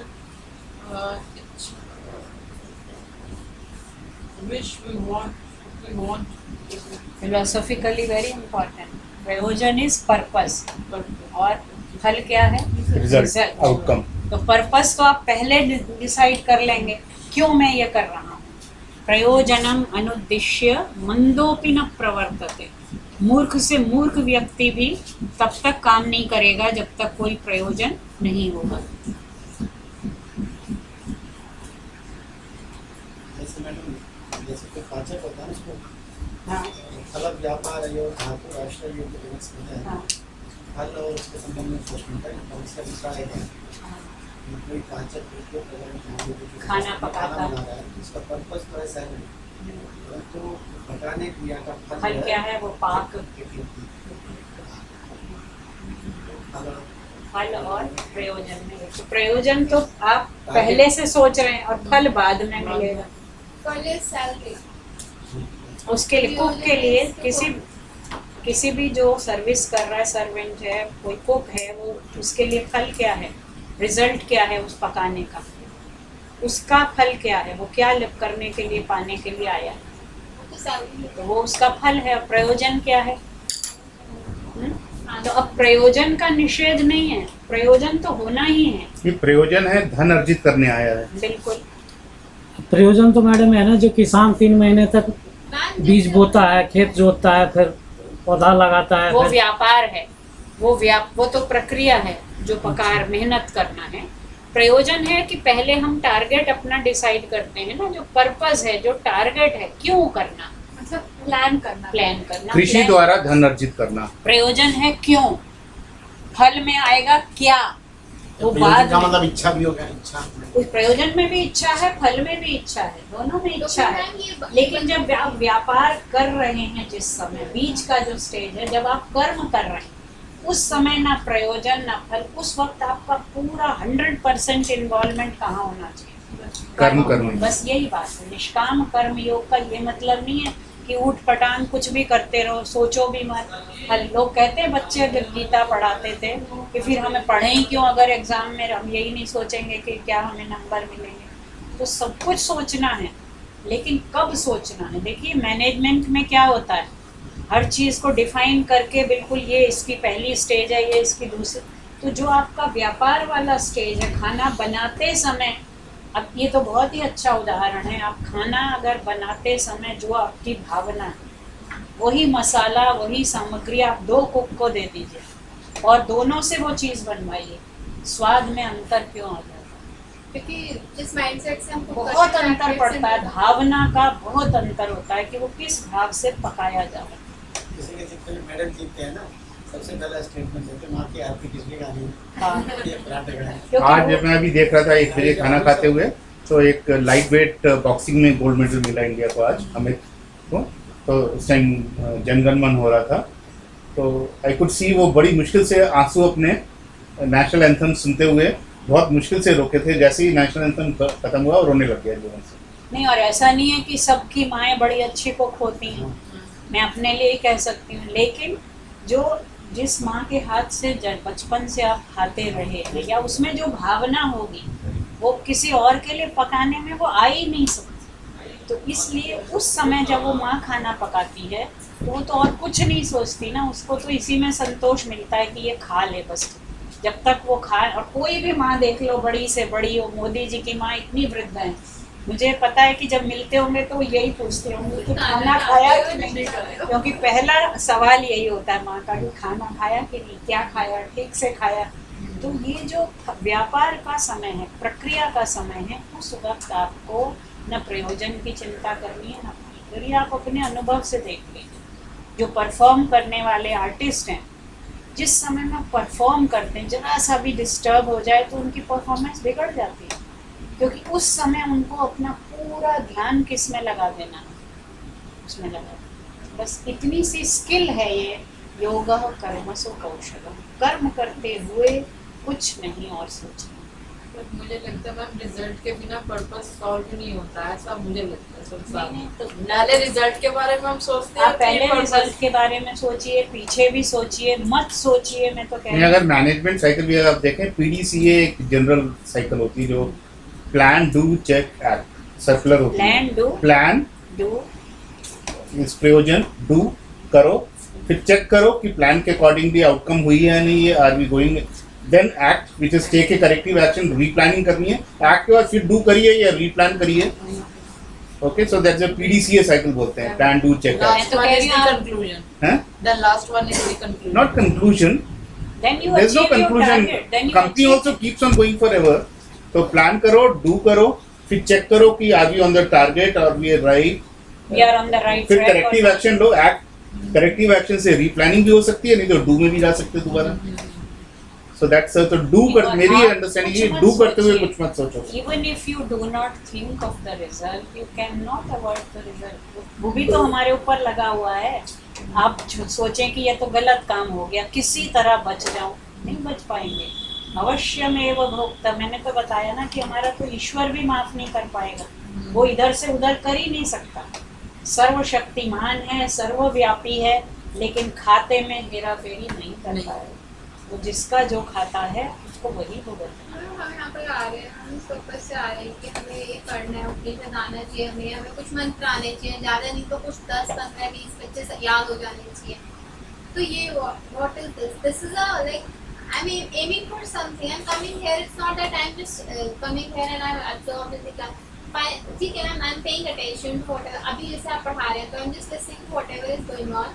I'm not thinking कि मेरा पेपर है, but still there is a like at the back of my mind, I'll get the certificate, and it is like it's good. No, it should be at the back of the brain, but not in the front of the brain when you are doing it. जब सुन रहे हो, मैंने पहले भी कहा, एक क्षण के लिए भी आपका ध्यान इधर उधर जाता है तो आप फिर वो नहीं सुन पाते जो कहा जा रहा, उसको आप समझ नहीं पाते हो। पूरा तल्लीन जिसको कहते हैं, फुल अटेंशन आप कब किसी चीज़ में, आजकल तो वैसा ध्यान है ही नहीं ना। पहले के वो जो मैंने उदाहरण दिया, शतावधानी कैसे बन सकता था, क्योंकि उसने सब तरफ से अपने मन को क्या कर लिया। अब जब योग सूत्र पढ़ाएंगे तब आप देखिए चित्त वृत्तियों को कैसे साधारण से असाधारण शक्तियों से आप संपन्न बना सकते हैं। योगी लोग क्या क्या कर लेते हैं, तो ऐसा थोड़ी कि उन्हें कुछ चाहिए ही नहीं, लेकिन उनके अंदर जो कर्म करते समय ध्यान मग्न होने की शक्ति है। योग का नाम ही क्या है? चित्त वृत्तियों का निरोध करना, उनको नियंत्रण करके कंसंट्रेशन की पावर बढ़ाना। तो आज तो कंसंट्रेशन पावर बिल्कुल, उसका जो ड्यूरेशन भी कम हो गया, उसकी इंटेंसिटी भी कम, 140 कैरेक्टर। बिल्कुल उसकी इंटेंसिटी भी खत्म हो गई। हम लोग जब बचपन में वो लंबे लंबे गा गा के पहाड़े याद करते थे, तो मतलब वो ट्यून से छंद, जैसे ट्यून से ही छंद याद हो जाते थे। तो अब वो तरीके भी बदल गए हैं और इतने डिस्ट्रैक्शंस हैं आज तो, कि आज इसकी बहुत ज़्यादा ज़रूरत है। उस समय इतने डिस्ट्रैक्शंस ही नहीं थे, कोई टीवी नहीं था, कोई फ़ोन नहीं था, कहीं सड़कों पे कोई किसी तरह का ट्रैफिक नहीं था। अभी तो एक मिनट भी आप ध्यान नहीं लगा सकते किसी भी चीज़ में। तो अगर आप ये पढ़ने आए हैं तो आपके मन में कोई उद्देश्य है, और उस उद्देश्य का फल जो होगा, सबसे बड़ा फल ये कि अब आपको ये बातें पता ही नहीं कि हमारे शास्त्रों ने इस तरह के रास्ते भी बताए हुए हैं, या कर्मों के इतने हम प्रकार भी होते हैं जिनमें से कुछ हमारे, हम क्यों ये फल भोग रहे हैं, जो अच्छा मिल रहा है तो हम बड़े खुश हो जाते हैं, तकलीफ आती है तो हम बेचैन हो जाते हैं। लेकिन क्यों? अपने हाथ में कुछ अब नहीं है, अब तो केवल यही अपने हाथ में है कि जो कर रहे हो वो अच्छा करो, और दूसरे के बारे में सोच कर करो, अपने बारे में नहीं। अच्छा, एक और क्वेश्चन है, प्रयोजन करना भी तो एक तरह का कर्म है। बिल्कुल, तो प्रयोजन भी डिटैचमेंट के साथ करना चाहिए। बिल्कुल, वो मानसिक कर्म है, मानसिक, क्योंकि देखिए 3 चीजें हैं, इच्छा, कृति, प्रयत्न और कृति। केवल इच्छा से कर्म नहीं होता, पहले इच्छा करते हैं हम, जिसको आप प्लानिंग कह रहे हैं, फिर उसके लिए प्रयत्न करते हैं, तब कृति, तब चेष्टा होती है।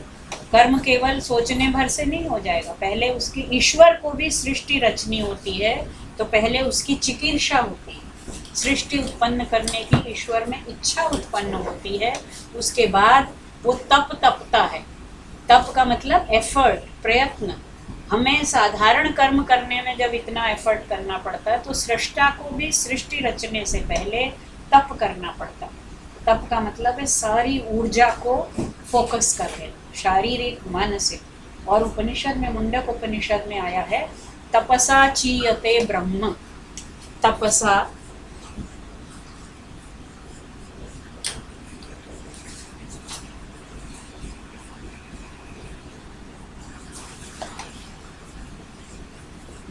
अभी आपने ईश में पढ़ा कि वो जाता है, वो नहीं जाता है, वो दूर भी है, वो पास भी है, वो अंदर भी है, वो बाहर भी है। यहाँ कह रहे हैं ब्रह्म तप के द्वारा फूल जाता है, स्थूल हो जाता है। किसी भी चीज में जब गुब्बारे में हवा भरते हैं तो क्या हो जाता है? फूल जाता है। तो जब उसमें तप के द्वारा वो अपनी सारी एनर्जी को क्या कर लेता है, एक जगह कंसंट्रेट कर लेता है, तो वो क्या हो जाता है? वो भी तप के द्वारा चय और अपचय, चय माने बढ़ना और अपचय माने घटना। तो जब चिकीर्षा उत्पन्न होती है, पहले वो क्या करता है, उसके ईक्षण होता है। ईक्षण माने संकल्प। पूरा उपनिषदों में प्रक्रिया दी हुई है। स ऐक्षत, उसने ध्यान लगाया, संकल्प किया कि एको हम बहुश्याम, मैं एक हूँ, मैं बहुत में बिखर जाऊं, मैं बहुतों में बंट जाऊं। और फिर उसने क्या किया, स तपो अतप्यत, उसने तप तपा। तो ये जो तप है, ऊर्जा का समिद्ध होना, इकट्ठा होना। तप में ऊर्जा, ऊष्मा भी है, कोई भी चीज़ एनर्जी के बिना तो होती नहीं। तो ये एनर्जी का एक प्रकार से एस्केलेशन है, और जब एनर्जी एस्केलेट होती है तो वो बढ़ जाता है, उसका विस्तार हो जाता है।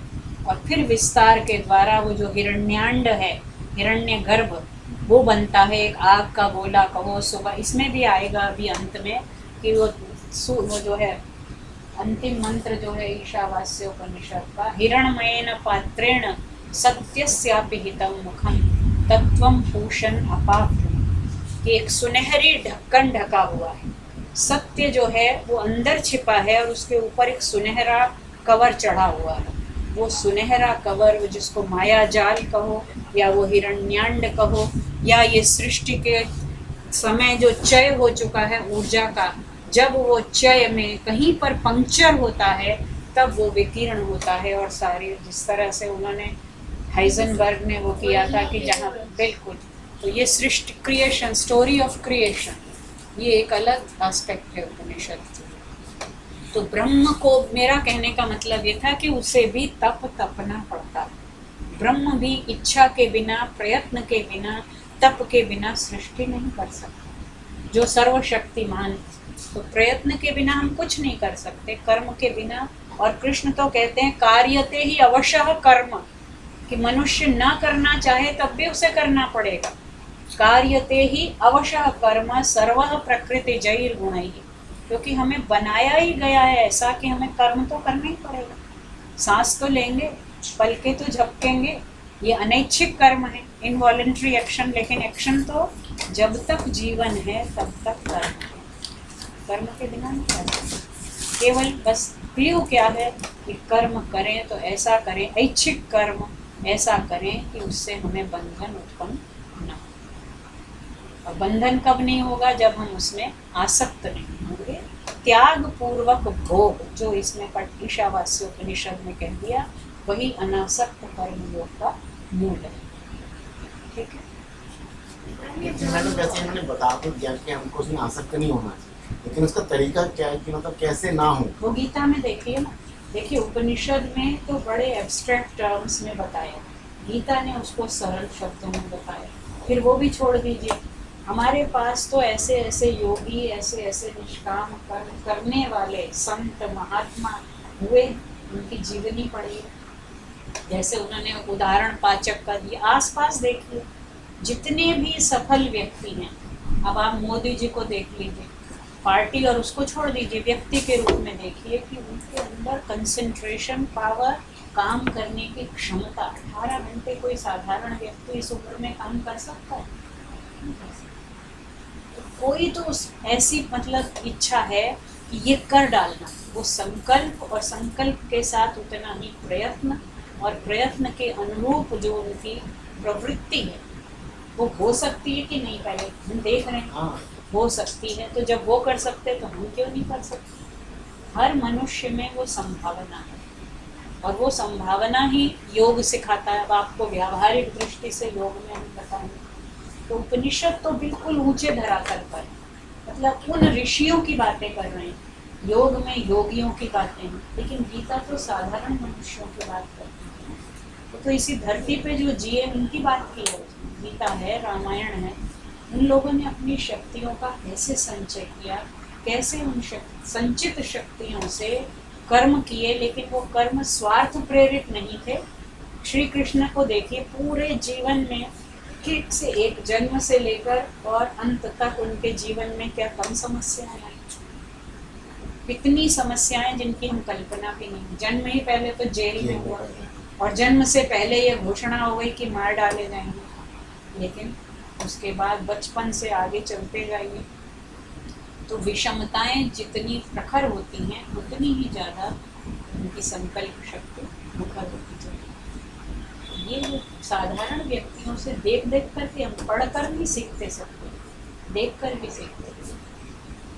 तो बस कोई आपको रास्ता दिखा सकता है, चलना तो खुद ही पड़ता है। और उपनिषद ने तो जो विवेकानंद जी ने वो दे दिया, वो तो कठोपनिषद से है, उत्तिष्ठत जागृत प्राप्य वरान निबोधत। उठो और जागो, पहले उठो फिर जागो, मतलब उठ के भी हम सोए रहते हैं, उठने के बाद जागो, और फिर भी जाग कर प्राप्य वरान, फिर निबोधत, फिर से जागो, बोध को प्राप्त करो, अर्थात समझो क्या करना है और क्या नहीं। और उसको कह दिया कठोपनिषद में, क्षुरस्य धारा, ये छुरे की धार पर चलने के समान मार्ग है।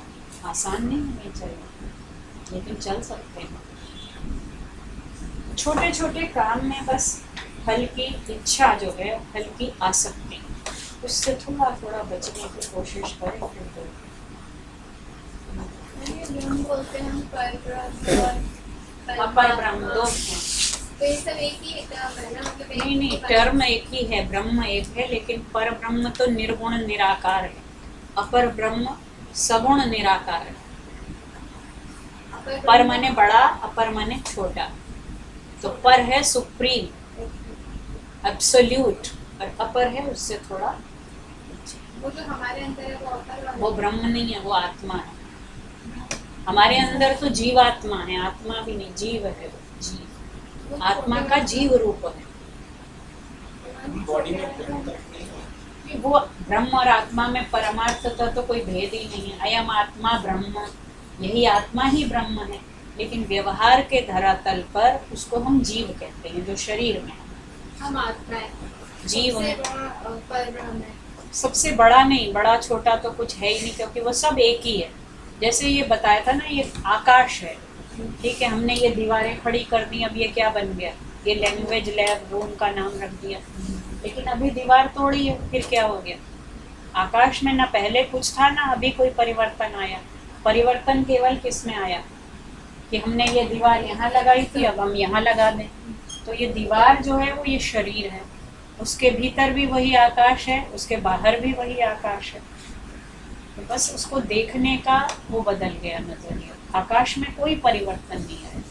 तो हम ब्रह्म को ईश्वर कह सकते हैं। ईश्वर वो अपर ब्रह्म जिसको कह रहे हैं वो ईश्वर है। ईश्वर कौन है? ईश्वर वो है जो सृष्टि करता है, जो पालन करता है, जो संहार करता है। देवता की स्तुति करते हैं, तो it's quite complicated. वो जो वेदांत में तो अलग अलग दृष्टि है ना, ये एक वेदांत की दृष्टि है, एक सांख्य योग की। नहीं, वेदांत की पे अभी क्योंकि उपनिषद पढ़ रहे हैं, वेदांत पर ही रहे। सांख्य में तो ईश्वर है ही, योग में है। तो ये ब्रह्म जो है, एक तो वो ब्रह्म है जो सर्वोपरि है, पर ब्रह्म जिसको हम कह रहे हैं एब्सोल्यूट, ठीक है, जो सबसे बड़ा अणोरणीयान महतोमयी, जिसकी बात अभी इस उपनिषद में आपने आगे पढ़ी है, तदे जति तन्नई जति, चलता भी है नहीं भी चलता है, वो ब्रह्म है। अभी और आगे एक और अच्छा मंत्र आएगा जब वो पढ़ाएंगे, उसमें सारी विशेषताएं सपर्यदा शुक्रमकाय अग्रणम। लेकिन अपर ब्रह्म ब्रह्म ही है, लेकिन वो थोड़ा सीमित, उसमें हमने कुछ उपाधियां लगा दी, कुछ दीवारें खड़ी कर दी। जैसे वो ईश्वर, हमने उसका नाम रख दिया। ईश्वर क्या करता है? सृष्टि करता है। जो परम ब्रह्म है वो निर्गुण, निराकार, निर्विशेष, उसके साथ हम कोई विशेषता नहीं लगा सकते। लेकिन अपर विष्णु जी को कहते हैं पर वो वैष्णव कहते हैं। हम अभी ये विष्णु शिव ये तो सेक्ट्स हैं, हम सेक्ट्स की बात नहीं कर रहे। अभी हम फिलॉसफी के लेवल पर, ये रिलीजियन में, ये जो सेक्ट्स हैं ये रिलीजियन में। देयर आर टू थिंग्स, एक फिलॉसफी है और एक रिलीजन। तो फिलॉसफी में जो बिल्कुल अनक्वालिफाइड है, अनकंडीशनड है, एब्सोल्यूट है, वो परब्रह्म। और जो क्वालिफाइड है, जो कंडीशनड है, वो अपर ब्रह्म ईश्वर है। अगर कोई रोल एज्यूम कर लिया ना किसी, तो वही व्यक्ति जिसने रोल एज्यूम कर लिया तो वो व्यक्ति एक नाम से पुकारा जाता है। जैसे कोई फिल्म का नायक है, हाँ, तो नायक होने से पहले अमिताभ बच्चन होता है, और यहाँ कोई हरी या कोई विजय। अलग अलग विजय अलग अलग नाम आता है। तो वही परब्रह्म और अपर ब्रह्म एक ही है, और अपर ब्रह्म ने रोल एज्यूम कर लिया, ईश्वर का सृष्टि करनी है। सृष्टि के प्रसंग में वही अपर ब्रह्म सृष्टा बन गया। अपर ब्रह्म और सृष्टा बन गया। सृष्टा बन गया तो रोल एज्यूम कर लिया ना, भूमिका में आ गया, उसको ईश्वर तो रिलेशन के ब्रह्म अगर मेंशन्ड है तो इट इज रेफरिंग टू परब्रह्म। एग्जैक्ट, अगर कुछ नहीं लगाया है तो वो परब्रह्म। जो आप कह रहे हैं वो रोल एज्यूम करने से थोड़ा थोड़ा सा कॉम्प्लेक्स हो जाता है ईश्वर का। क्योंकि फिर ऐसा मानना, मुझे मानना पड़ेगा कि ईश्वर ने सृष्टि किया, वो एक ईश्वर का ही है। अब रिलीजन के कॉन्टेक्स्ट में आ जाओ तो वो परब्रह्म को विष्णु जी को परब्रह्म कोई ब्रह्म विष्णु कहते हैं। कहे, हाँ, बिल्कुल। और वो सृष्टा जो हो गए वो ब्रह्मा जी आ जाते बिल्कुल। हैं। ब्रह्मा जी की सृष्टा जो हो गए वो विष्णु वो आते हैं। ऋग्वेद ने उसी को पहले ही कह दिया, जहाँ कोई नाम नहीं है किसी ईश्वर। एकम सत विप्रा बहुधा वदंती। सत एक है, लेकिन विद्वान जन उसको अलग अलग नाम से पुकारते हैं। तो तत्व के स्तर पर ब्रह्म एक अद्वैत वेदांत या उपनिषद के अनुसार एकमात्र ब्रह्म ही तत्व है। बाकी सब उसके नाम हैं, अलग अलग विशेषताएं हैं, अलग। जैसे एक ही हम लोग, एक ही व्यक्ति है, उसके कई रूप हैं। क्लास में कोई टीचर है और अभी वो स्टूडेंट है कोई क्लास में, लेकिन घर जाके कुछ और रूप है। तो जैसे एक ही व्यक्ति के अलग अलग नाम, अलग अलग रूप हैं, वैसे ही ब्रह्म एक है, परम तत्व एक है, लेकिन उसके अलग अलग नाम हैं और अलग अलग रूप हैं। तो ईश्वर का थोड़ा सा मुझे बड़ा कॉम्प्लेक्स लगता है। ब्रह्म समझ आता है लेकिन ईश्वर मुझे कभी समझ नहीं, देखो तुम तो फिलॉसफी से इजी समझ सकते। जो निर्गुण और निराकार है वो ब्रह्म, जो सगुण और निराकार है वो ईश्वर है। कहना और समझना ऐसा लगता है कि वो थ्योरेटिकली समझ आता है लेकिन प्रैक्टिकली नहीं समझ आता। नहीं, अगर ईश्वर को नहीं मानेंगे तो सृष्टि कौन कर रहा है? कोई। और ये हमारे कर्मों का हिसाब एज्यूम कौन करना पड़ेगा कि वाकई है ईश्वर। नहीं, तो एज्यूम तो ब्रह्म को भी करना ही पड़ रहा है। नहीं, एज्यूम नहीं करना, हाँ, वो अल्टीमेट रियलिटी है। नहीं, अल्टीमेट रियलिटी है जब हमने ये कह दिया कि उसमें कोई चेंज नहीं आता, वो कुछ करता नहीं, उसका कोई शरीर नहीं है, उसकी कोई इच्छा नहीं है, तो फिर कैसे संसार चलेगा? हिसाब कौन, हमारे कर्मों का हिसाब कौन फिर रखेगा? इसका मतलब है जो ब्रह्म खुद ट्रांसफॉर्म कर रहा है अपने आप को ईश्वर में। नहीं, वो माया, तुम तो वेदांत पढ़े हो, माया की उपाधि से उपहित हो जाता है, तो फिर इसका मतलब मैं अविद्या समझ की रही हूँ। उपाधि से। हाँ, तो इसका मतलब मैं समझ रही हूँ, लेकिन इसका मतलब ईश्वर है नहीं। नहीं, ईश्वर है लेकिन उतने देर के लिए है जब सृष्टि हो रही है। तो अभी ईश्वर भी है। देखो वेदांत में भी ये जो परम तत्व वाली बात है वो किन के लिए है, जो वहाँ पहुँच गए।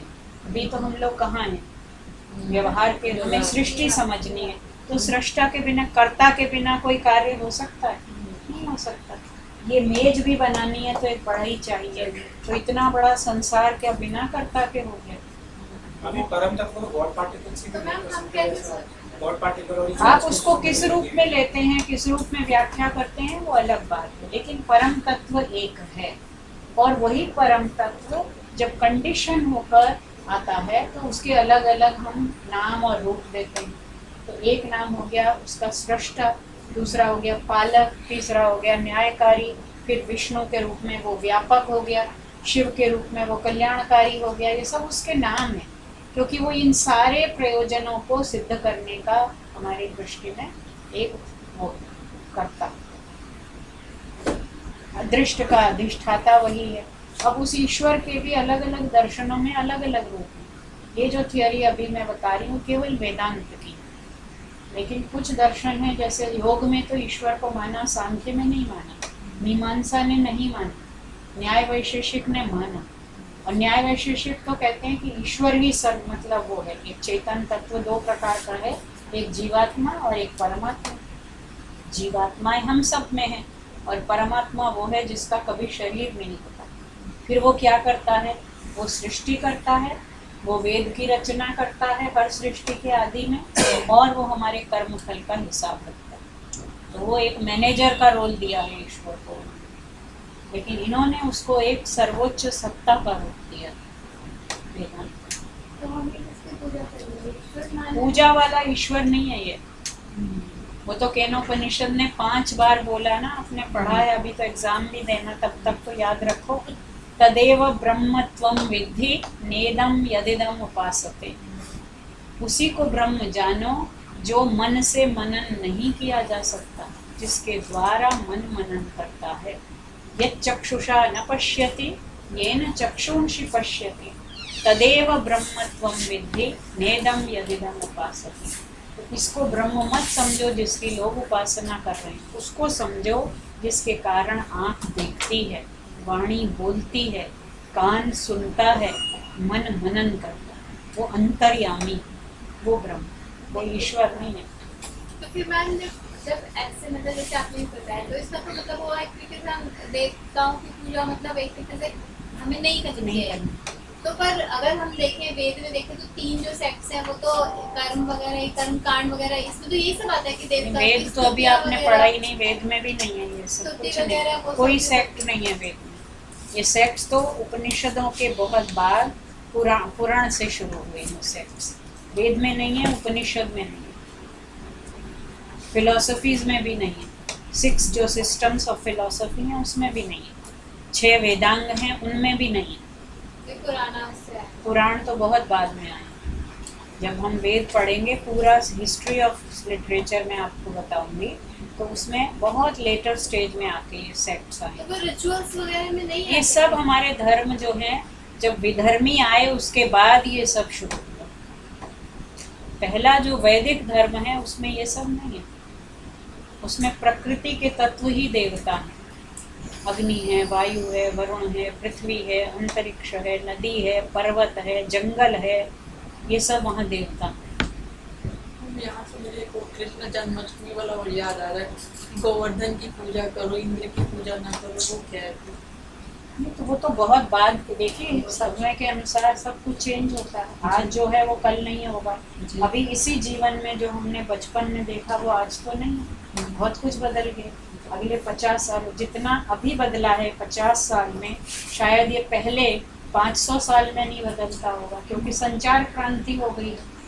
तो इसलिए परिवर्तन होता जाएगा और वो सारी व्याख्याएं, शब्द वही रहेंगे, कुछ व्याख्याएं बदल जाएंगी।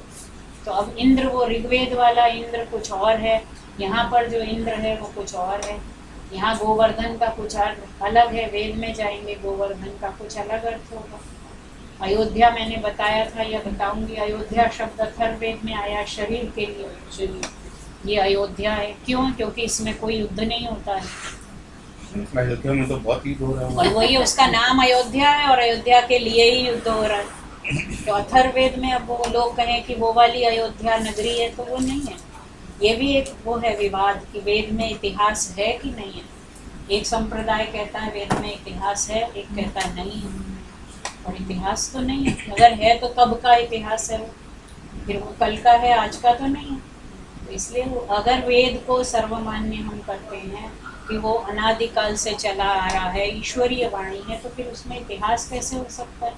ईश्वर किसी काल का थोड़ी है। ईश्वर त्रिकालातीत है, तो उसका ज्ञान भी कैसा होना चाहिए? त्रिकालातीत होना चाहिए। तो ये जो सारी चीज़ें हैं, स्मृतियाँ हैं, पुराण हैं, ये काल विशेष के लिए हैं। लेकिन वेद जो है वो काल विशेष के लिए नहीं है। तो अभी आपने ये सब क्योंकि कभी पढ़ा नहीं है, कभी जाना नहीं है, तो अभी आप जो हमने कंडीशन किया हुआ है अपने ब्रेन को, हम उसी दृष्टि से सोचते हैं। अभी आप हिंदुइज्म पढ़ के, अब जैसे हम लोग तो फिलॉसफी पढ़ते हैं, बुद्धिज्म पढ़ाते हैं, वो बिल्कुल अलग है। अब जैनिज्म है, वो बिल्कुल अलग है। तो मतलब विचार जो मन में अपने हैं उनको, अभी मैं नाटक वो पढ़ रही थी जयंत भट्ट का आगम डंबर, तो उन्होंने सारे संप्रदायों के अलग अलग पात्रों को लेकर नाटक में उनको अलग अलग धर्म के वो आचार्य हैं और आपस में शास्त्रार्थ कर रहे हैं। तो लोग पुराने समय के जो आचार्य, वो हैं न्याय दर्शन के आचार्य, अपने ग्रंथ में भी वो दूसरों के पक्ष को लेते हैं और खंडन करते हैं, और नाटक में भी उन पर खूब व्यंग्य किए हैं सब पर। लेकिन वो कम से कम दूसरे के मत को जानते समझते तो हैं, तभी तो उनके बारे में लिख रहे हैं। तो इसलिए हमें भी सारे मतों को पहले जानना चाहिए और बिल्कुल तटस्थ दृष्टि से, उस समय मन में से ये सब हटा के तभी समझ पाएंगे उसको। फिर आप निर्णय कीजिए कि ये अच्छा है, कि हमें ये चाहिए, हमें ये नहीं चाहिए। लेकिन जब तक हमने उसको जाना ही नहीं, तब तक उस पर हम कोई निर्णय नहीं ले सकते, है ना।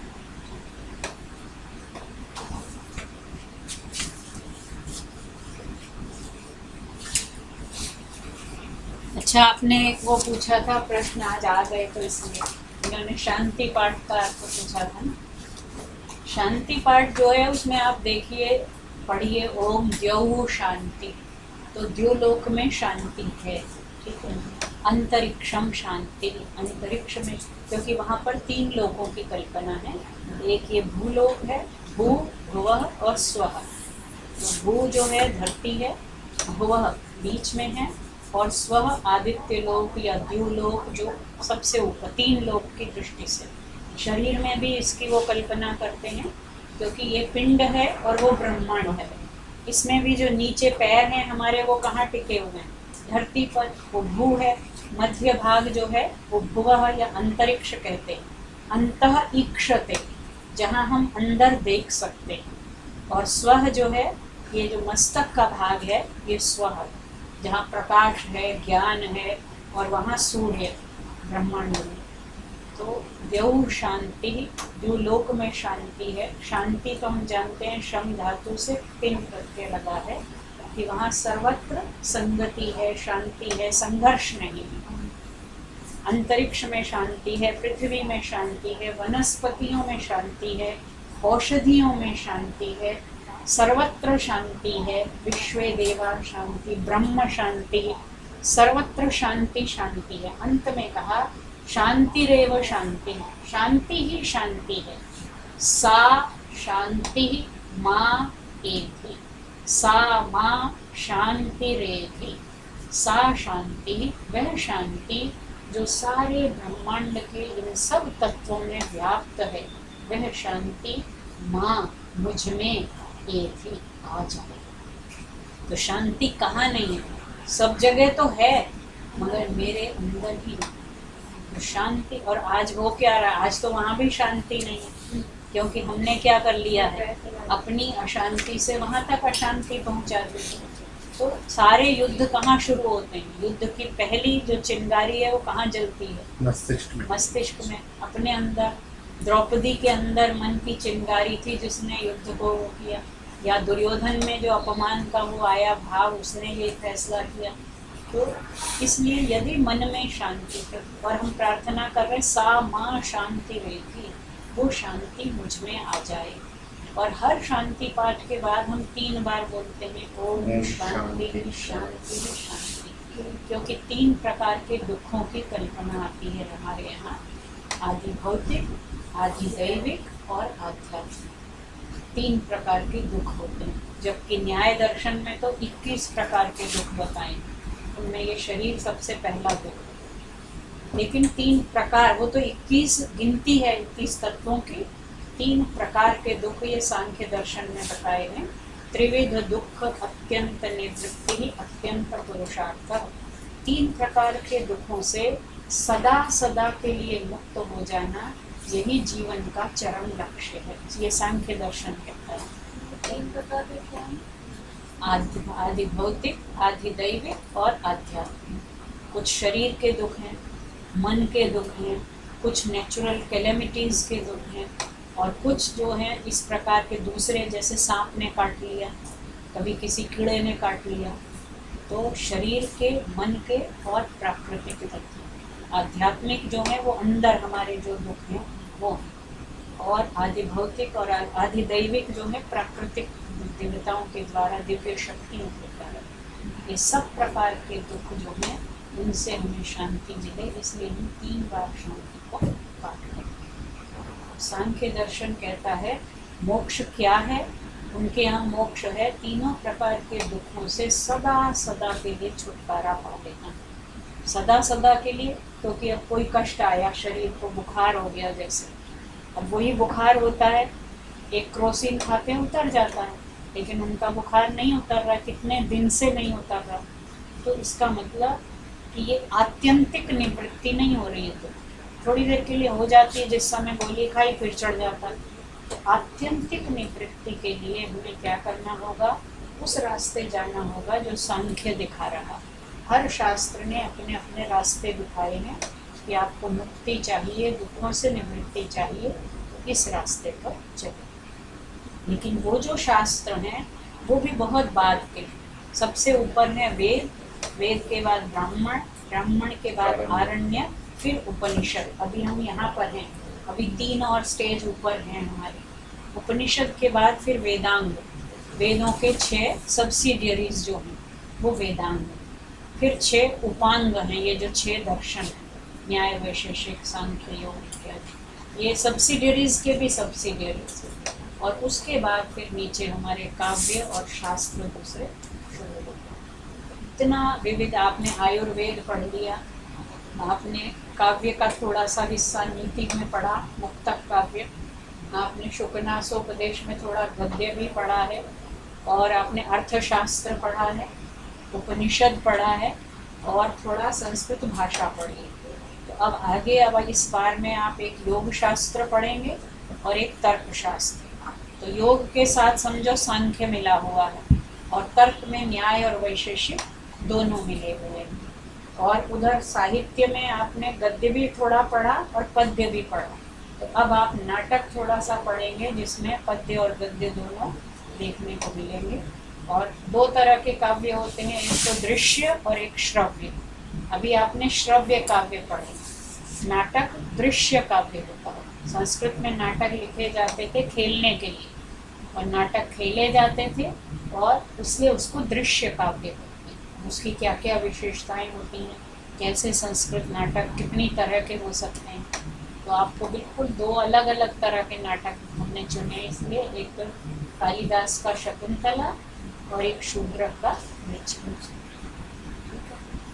तो एग्ज़ाम में 22 तारीख को जो होगा, रामनाथ जी का जो एग्ज़ाम होगा, आपको प्रेजेंटेशन देनी है। जिसके भी एग्ज़ाम में प्रेजेंटेशन देनी है, पुराने लोगों को तो पता है, आप लिख के लाएंगे और वो पेपर सबमिट कर दीजिएगा, मार्किंग उसी में। ठीक, जो भी टॉपिक चुनना है उन्होंने बता दिया कि आप केनोपनिषद के कुछ, इसने जैसे चुन लिया है कौन सा, इसने ईशावास्योपनिषद के पहले 2 इसने चुन लिए। तो आप लोग अपने अपने मंत्र चुन लीजिएगा, क्योंकि अभी एक क्लास होगी पुनीता मैम वाली, मीरा जी की, और एक तुम लोगों की होगी, उसके बाद एग्जाम। आज 1 तो 22 तारीख तारीख को है, किसका इनका एग्जाम 22 तारीख को 22 को है पुनीता जी और मीरा जी, 29 को इनका, और 6 से फिर हमारा शुरू हो जाएगा, ठीक है। 6 अक्टूबर एक भी सैटरडे वेस्ट नहीं करेंगे, ना हेल्प करेंगे, क्योंकि ऐसे ही इतना हेल्प कर लेते ना बातें तो अच्छा लगता है। अभी फ्लाइट में जाना है,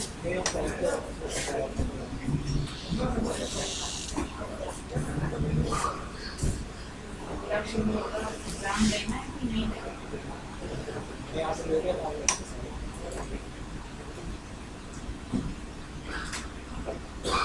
ठाकुर जी को। तो योग में सब लोग जो पहले आए थे उनसे मैंने बात की थी, आप लोग योग सूत्र पढ़ना चाहते हैं, भगवत गीता में भी योग की थोड़ी चर्चा हो जाएगी, और तर्क शास्त्र में तर्क संग्रह और तर्क भाषा दो है, योग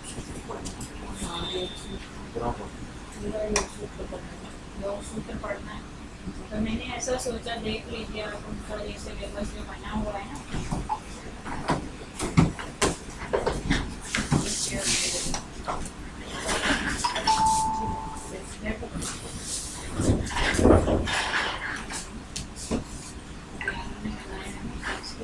पिछला है, इसको चेंज कर देंगे, योग शास्त्र करके प्रैक्टिकली योग चेंज कर देंगे, ये लगे यहाँ तक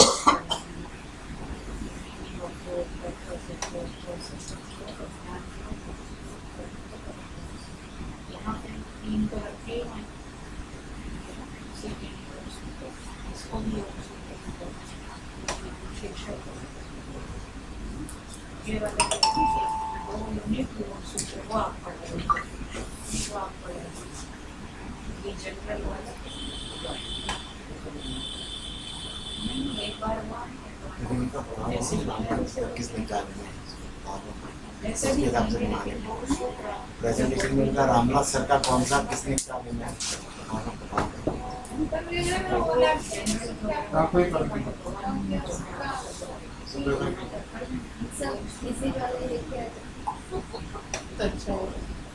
कौन सा लोग हिंदी वाले लोग हैं ना। मैं तो ईशा वास्तव में से ले लिया।